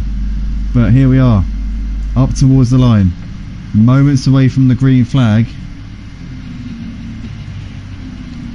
and we are racing. Here we go, we are underway, and Crew Kip gets a very sketchy start. Surprised me, has already done him coming up into Eau Rouge. We've got Spuz there in third place, just behind Yellow Army in fourth place at the moment. Slow Wolf there. Oh, Yellow Army's gone off into the barriers there, coming up through Radion. He's had a horrible start to this race. Yellow Army already in the wars, as we see there Spuz into third place, as we see Slow Wolf there gaining a position. Obviously Yellow Army down to the pack as everybody else gains positions here, as we got Quideo just behind. There's Didi and Ryan Ruby just behind Didi at the moment in 8th place, but at the moment, surprised me, leads this race having got the jump on Crew Kip. That's just the start that surprised me, would have been dreaming of at the beginning of this one. Great stuff from him, absolutely brilliant to see there from Surprise Me down towards Brussels for the first time here in this race. Crew Kip there in second, ahead of Spuz in third, and yeah, just the start that surprised me, would have needed there for sure. We've got Spuz there running in third, ahead of Slow Wolf. There's Credeo ahead of Didi. As we see there, you got Credeo running ever so wide there, coming down the hill out of No Name Corner. It's actually called No Name, that is the actual name of the corner. As we see Raki there just ahead of Evan, and Joram has already made a couple of positions here up into 11th place. So it's been a solid first lap from Joram in his first race here at Motive on ACC. So on the back of Evan here, trying to put him under a bit of pressure. Evan, a seasoned veteran. In fact, no, not Evan, I apologise. That is actually is it Marty that Joram's all over? I think it might be. Well, actually, no. So Joram is just in between them at the moment, in between those two cars of Marty and Cordeo's a little bit further up, so that's not him at the moment. But surprised me out in front here, 0.6 of a second separating Surprise Me and Crew Kip at this point. Surprise Me definitely needed that better start. We've got Spuz there just ahead of Slow Wolf. You've got Ryan Ruby, Quideo there trying to keep Cheese Monkey at bay, coming to the final sector of this lap. You've got Raki there in 8th ahead of Evan, Didi, Joram there just behind ahead of Marty, Yellow Army and Ajani at the back. Yellow Army though with damage after hitting the wall through Radion, and Ajani looks to have got himself in the wars as well. Didn't see what happened there to Ajani. He's well off at the back of the rest of them there. He's got a bit of damage on the rear of that car as well, so we'll have to see how that affects him. But we've got side by side here out the front as Crew Kip's now looking down the inside here of Surprise Me. Can he make this move into the source? He's going to make that move. He's going to get it done on the brakes, but Surprise Me's going to try and hold it around the outside. Can he do it? No, Crew Kip has got that move done, and the pole sitter has now retaken the lead here. So it's now Crew Kip ahead of Surprise Me, 1 and 2 here in this race. The gap Spuz by a little bit, a couple of seconds back in third place. You've got Slow Wolf there ahead of Ryan Ruby at the moment, and Quideo there running in 6th place ahead of Cheese Monkey. We see there side by side here between Quideo and bit of contact there, as we see there Quideo just about skimming the wall there as he came through Radion. But Quideo there losing out to Raki, so Raki up a position there, up into what I think is 7th place here now, and Quideo's just in front here of Evan, so Evan's being passed there by Joram down the inside of Lacombe.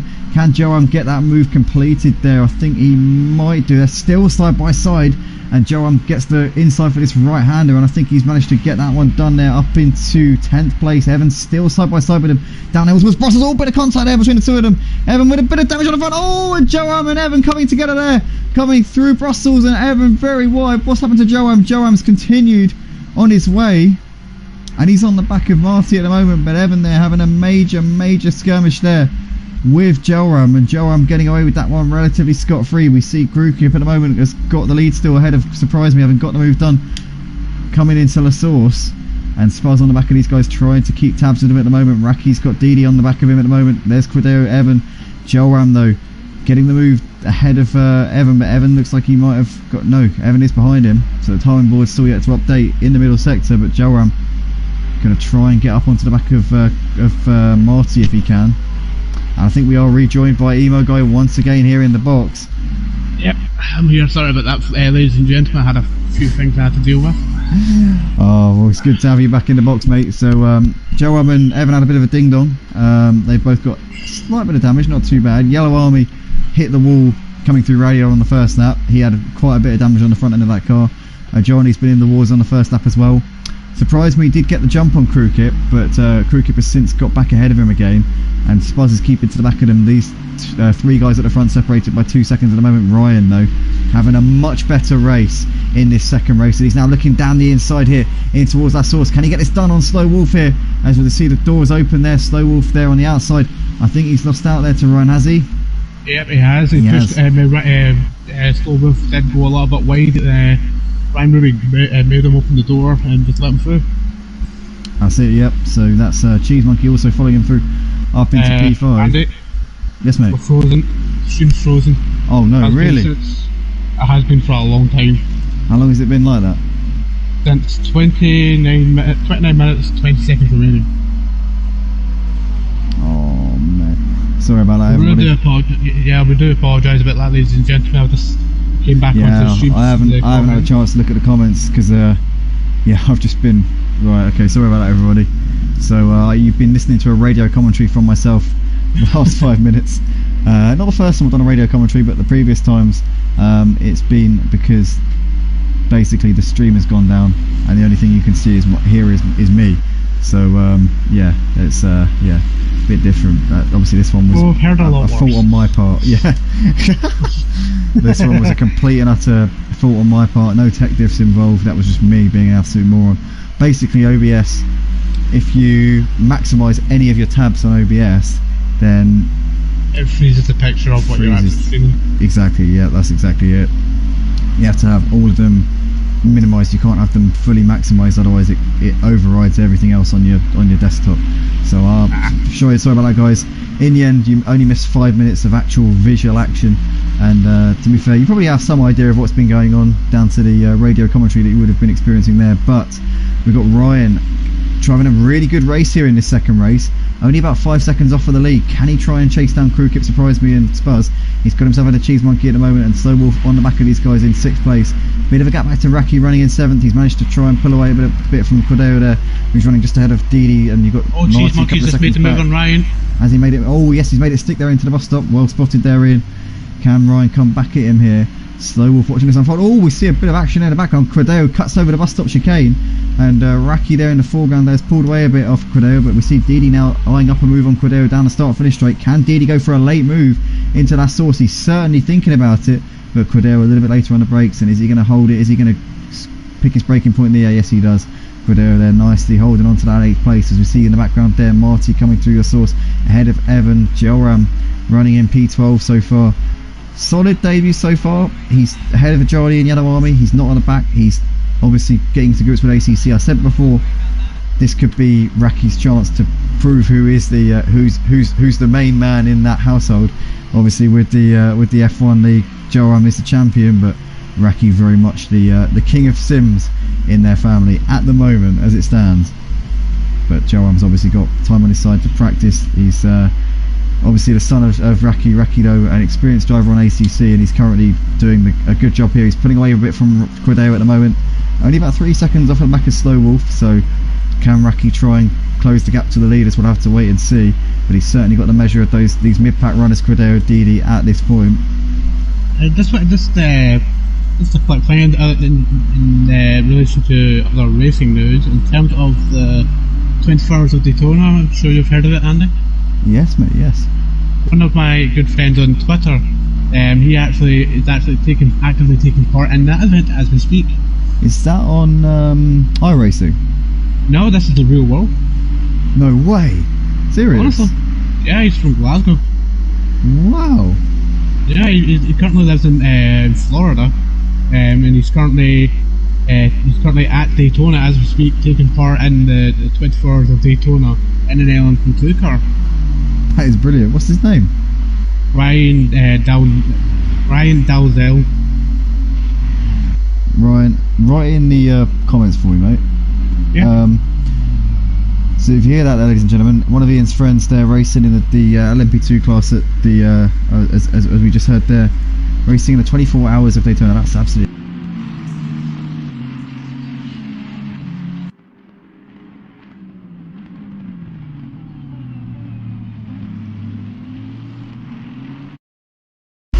Yeah, my controller's died. I might have to take it over for about a couple of minutes while I get it sorted. Right, no worries. I'm really I'll try my sorry about best. this. I'm really sorry. If I hold it in place, it might be alright. We'll have to see. I'm going to be operating the interface one-handed, so because I've got to hold my charger in place. So my speed in terms of flicking through the drivers and changing camera angles isn't going to be up to its usual standard, but I will try my best. I'm doing it one-handed instead of two-handed now. But we've currently got Didi closing up onto the back of Credeo here. These two battling over 8th and 9th places. But obviously, Ian, you say that your friend Ryan, what's his surname? Dalzell. He's not by any chance Dalking, is he? No. No. Okay. Dalking's English. I know. I didn't. I mean, I don't. Yeah, no, I didn't know. But I know he's a racer. I know.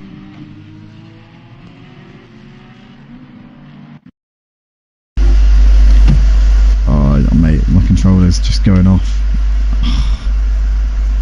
Oh no. I'll just post that into the comments right now. He doesn't just race in LMP2s, he races in a GT3 AMG Evo as well, during the American GT3 series.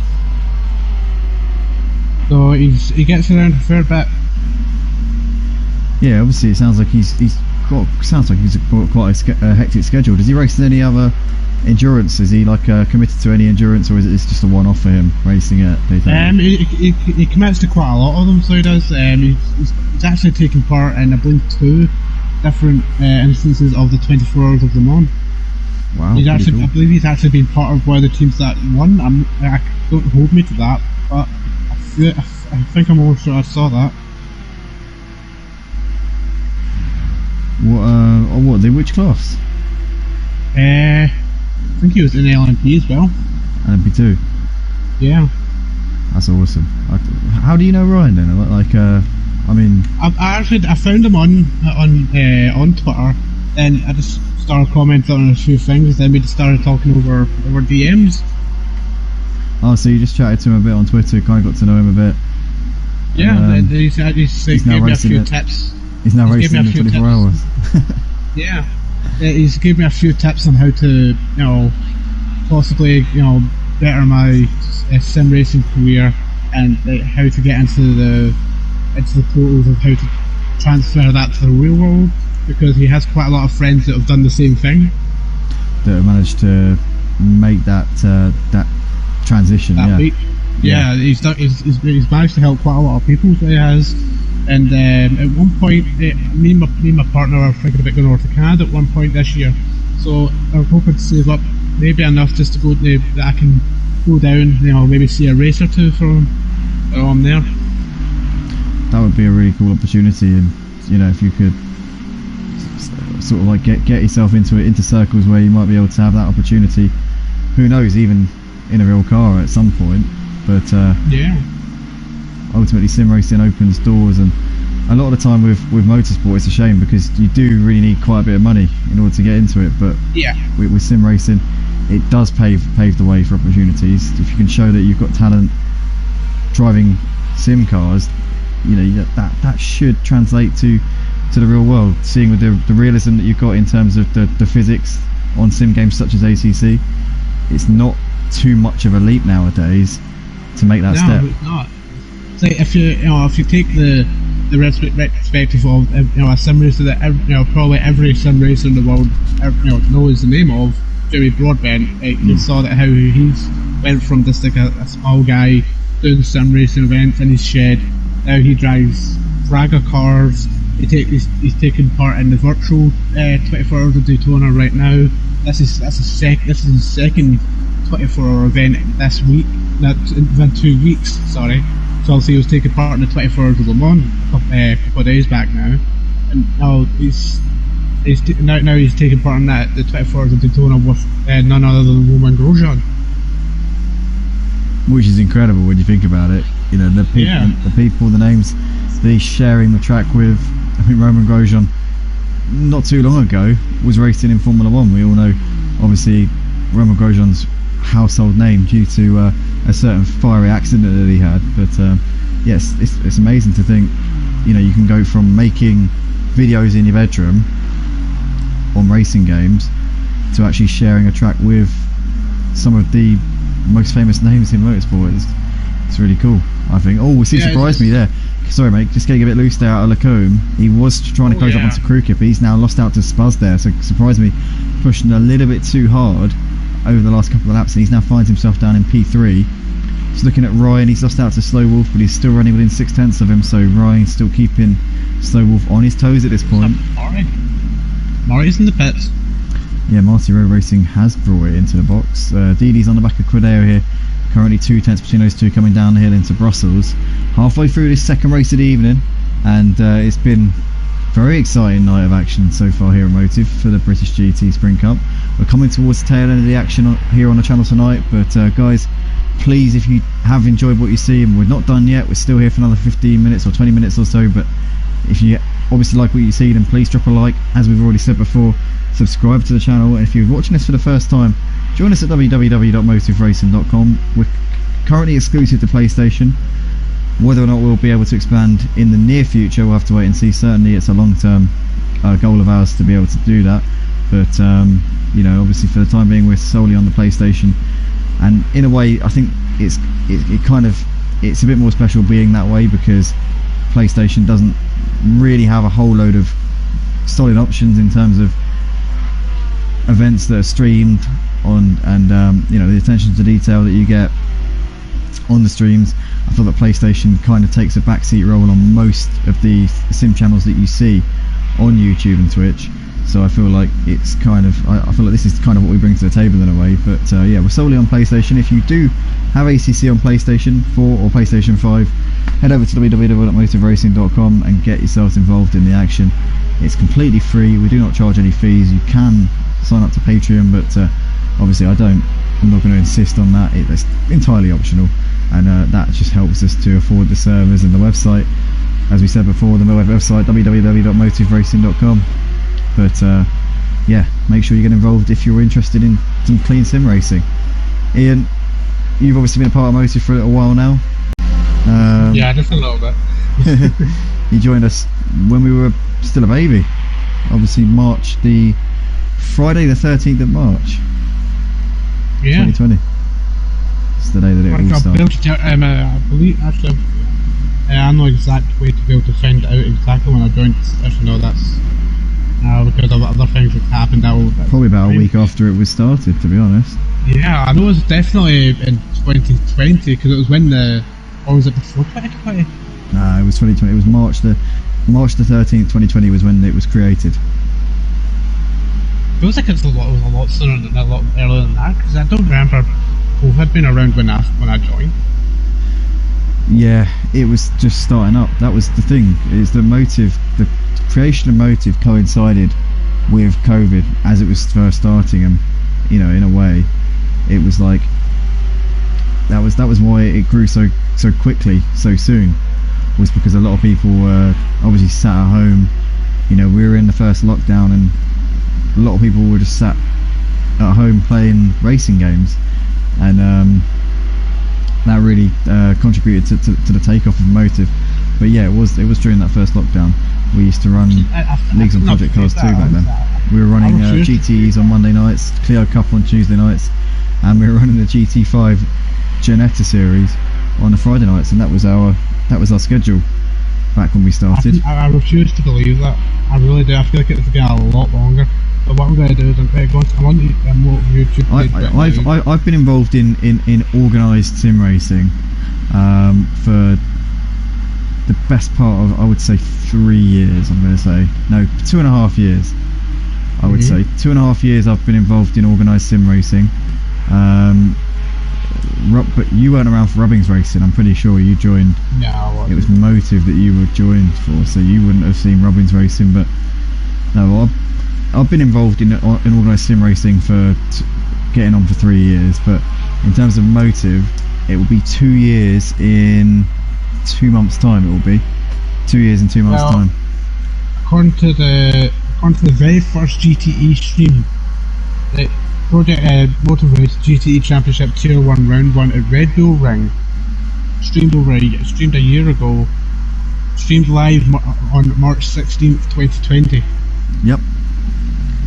So it's a lot longer than that. As we see Didi here making a move on Cordero down the inside of Lacombe. Can Cordero hold it around the outside? No, it looks like Didi's going to complete that move. Beautifully done there. And up into 8th place there, Didi TKU went late on the brakes and had some pretty decent confidence there. As we see Porsche v Porsche down the hill towards Brussels. Can Cordero come back at him here? But yeah, it was 13th of March was the first one. The first video on the Motive channel, as you say there, was the 16th. That was the first video on the Motive channel. The first ever league event we did was on the 13th, and that was streamed to my personal channel, and that was the GT5s at Brands Hatch. That was the first one we did, and then it was GTE at Spa, but no, it wasn't Spa, it was Watkins Glen. What, for the GTEs?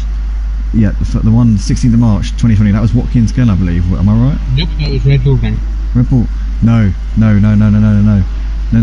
Seb called it Red Bull Ring by accident. It was actually at Watkins Glen. Have a look at it. Open the video up. Skip to like the middle of it. Oh yeah, you will see it was Watkins Glen. Yeah.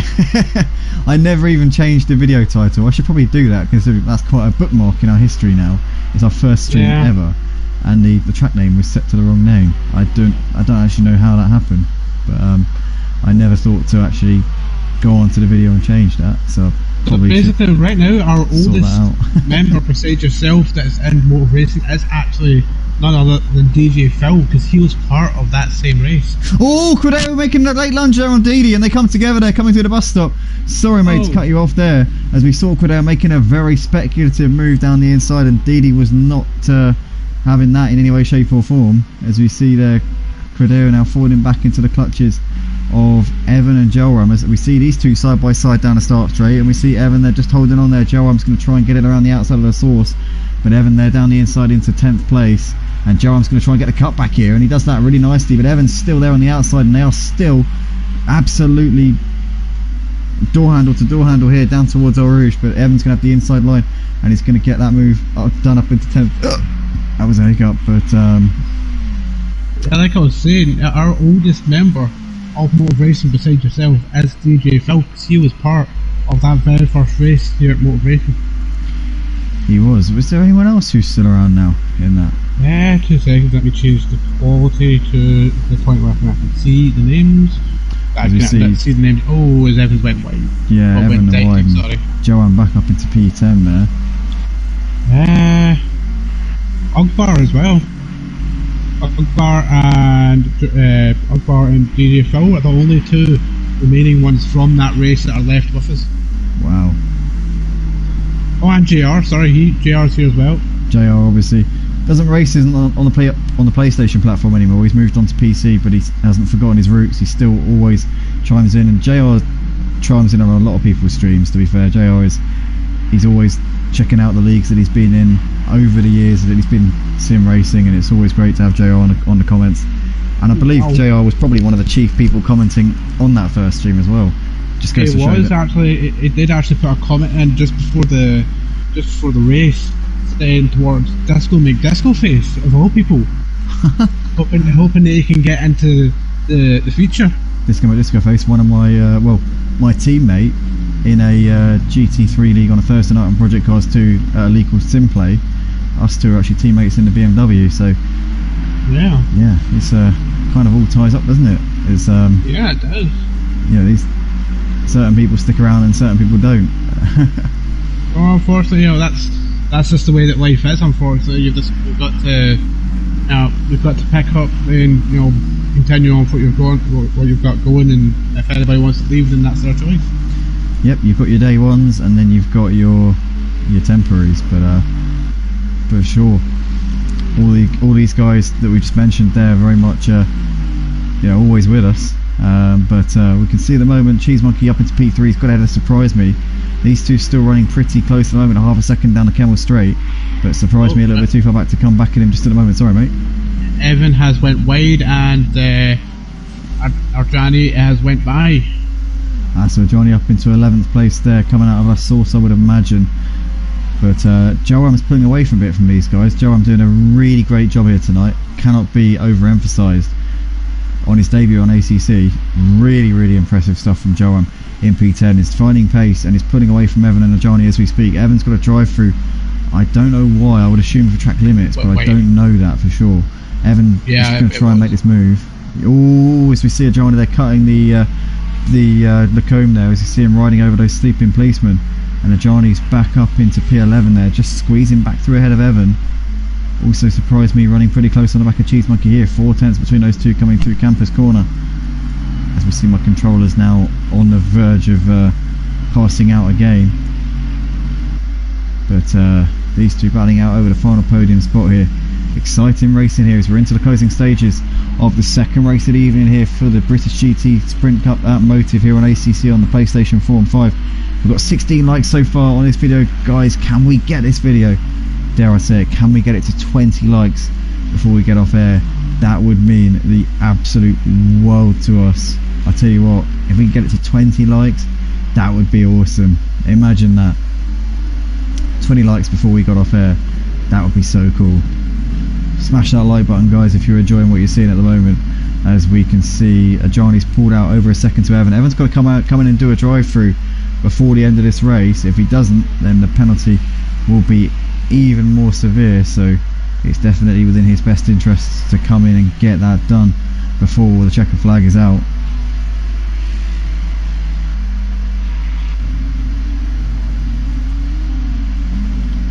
The DD currently just ahead of Credero here as they're coming out of the last corner out onto the start-finish straight. And Cheese Monkey's managed to gap surprise me a bit. Cheese Monkey looking good for the final podium spot. Oh, Spuzz has got done for track limits with just a couple of laps left to go. Ian, are you with me still? Yeah, I'm still here. Sorry, I was just reminiscing of old schemes. Sorry.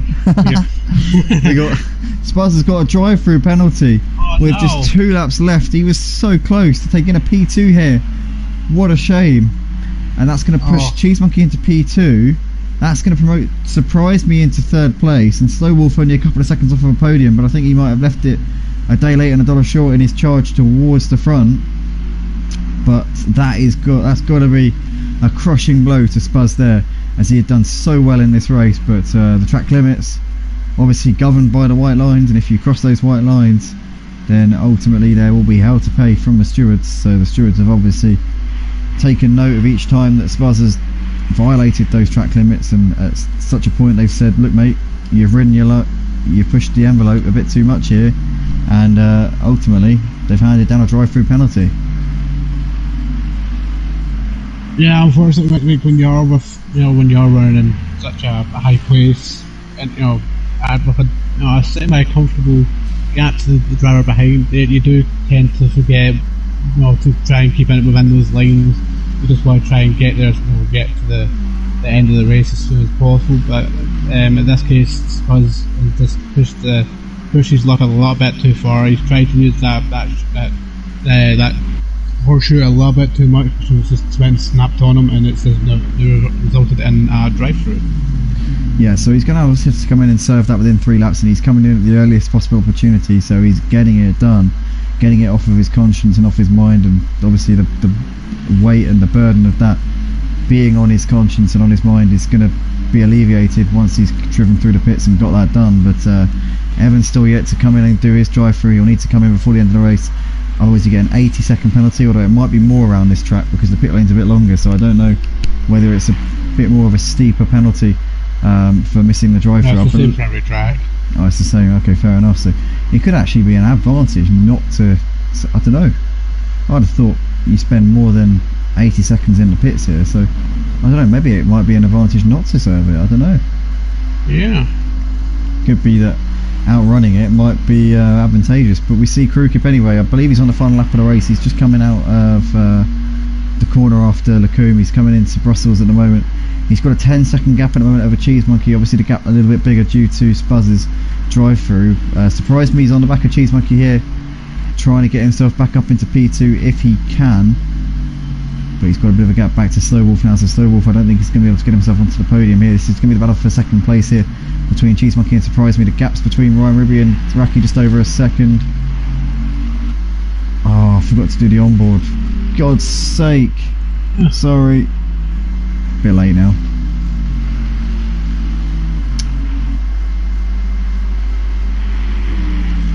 I'm sorry. I'm sorry. I'm sorry. I'm sorry. It's I'm okay, so sorry. It's okay. everybody. It's okay. I aim to be better. But We learn from mistakes. absolutely, yes, we do. We've got Crew Kip here though, coming into the final sector of this lap, and it's been a excellent drive here from the man in the number 16 Bentley. He's going to take 2 from 2 here at Spa. It's going to be 3 wins from 4 for this season so far for Crew Kip. He has really risen to the occasion in this British GT Sprint Cup. Races with us on the Wednesday night for the GT4s, but this is where he's really been shining so far in the GT3 class here in this Sprint Series, new for this season here at Motive. Crew Kip coming out of the bus stop chicane is going to take his 2nd win from 2 here at Spa. What a performance, a dominant display from this man over the course of this evening. Crew Kip over the line to take the checkered flag in the Bentley. What a great drive from him. Cheese Monkey, the GT4 2-time champions, coming over the line to take a 2nd place here. Some good points there from the back of the grid. It cannot be overemphasised what a job Cheese Monkey has done here. Really impressive stuff. Surprised me, completes the podium. Slow Wolf comes over in 4th place. Ryan Ruby's going to come over to finish in 5th, just ahead of Raki. Raki was really reeling him in there at the end, but didn't quite get there in time. But Raki very much showing his credentials on ACC. A really experienced and very proficient sim racer there. We see Didi coming over in 7th place ahead of Credero, who finishes this one in 8th position. Johnny's coming out of the last corner. He's going to finish this one in 9th place. Joram really reeled in Johnny at the end there. Did a great job towards the latter stages of that race. Joram, a solid debut here on ACC, and I'm sure he will improve for this outing. I'm expecting big things from Joram here on ACC. The F1 champion on the Codemasters Formula 1 game here at Motive. Very much showing himself in a good light. Spuzz in the end, P11 after that drive through. Not what he would have been hoping for at all. Over the line he comes, flash the lights there. Yellow Army's going to come over, or he's going to come around through the final few corners here. It's going to be 11th place here for the man in the number 11 Ferrari in that very, very nice livery that Emo guy has mentioned. It's a very good colour scheme as well, yellow and black. I do have a bit of a, I always have a soft spot for yellow and black, as here he comes out of the last corner and up towards the line. Yellow Army finishing the race there. Evan will finish this one in P12 as he's spinning it, coming out of the last corner. Oh, that was close to getting in the wall there. Evan comes over, hobbles over the line in P12, and that is that then. Some great racing here tonight for the British GT Sprint Cup. Lots of action, and ultimately Crew Kip taking the double win here. Incredibly impressive stuff here from the man who's now taken 3 wins from 4 races so far this season. Can anyone stop Crew Kip over the course of this season? I'm sure that Cheese Monkey is going to be taking the fight to him. Surprise Me completing the podium, a very, very good night from Surprise Me as well. Double podium finish for him tonight. But Emo Guy, Crew Kip, the man on top here, and he's looking like he's in ominous form for the rest of the opposition here in this championship. Yeah, it definitely seems like he's going to be a force to be reckoned with this season. It's just whether or not he can keep this performance up and, you know, transfer this momentum into a possible championship win. Yeah, definitely. It's going to be about whether he can keep his form up and ultimately continue exactly what he's doing over the course of these first couple of rounds, or the first 4 races. But yeah, I want to say a big thank you to everybody who's joined us live on YouTube here tonight, guys. We've had 16 likes on the stream. If we can get it to 20 likes, that would be absolutely awesome. I want to say a massive thank you to everybody who's been commenting. I will come to each and every one of you in just a second, as we're just getting the final classification on the screen there. Obviously it's already there, but I want to make sure that it's still there when we actually go off of the game. So here we are. Right, let's get that on the screen.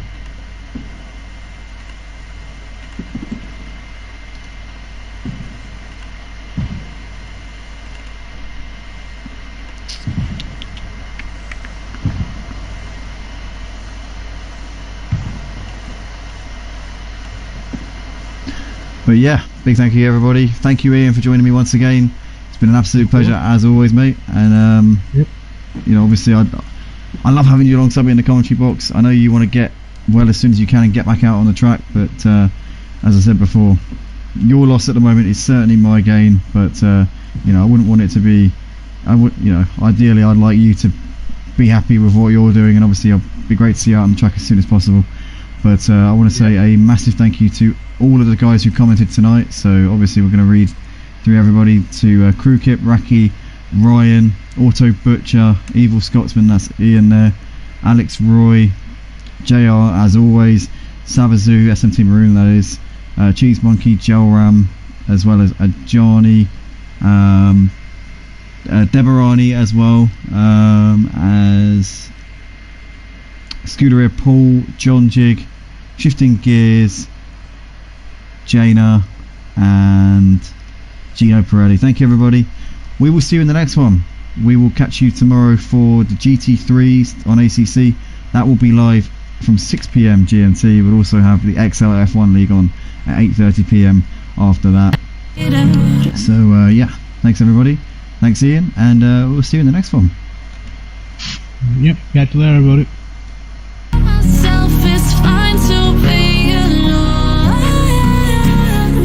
just to find somewhere that finally feels like home.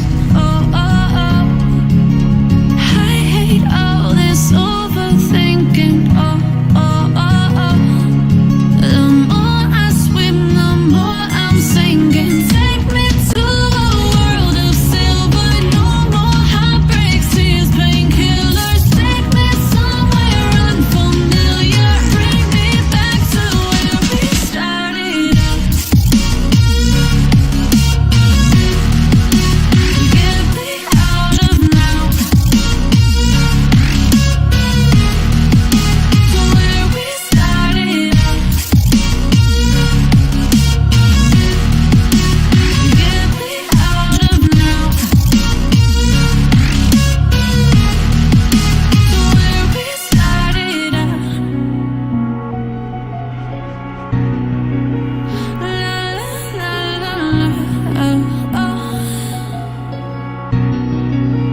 Get me out of broken hearts and starting fights, turning truth to lies. Gotta get up, stop wasting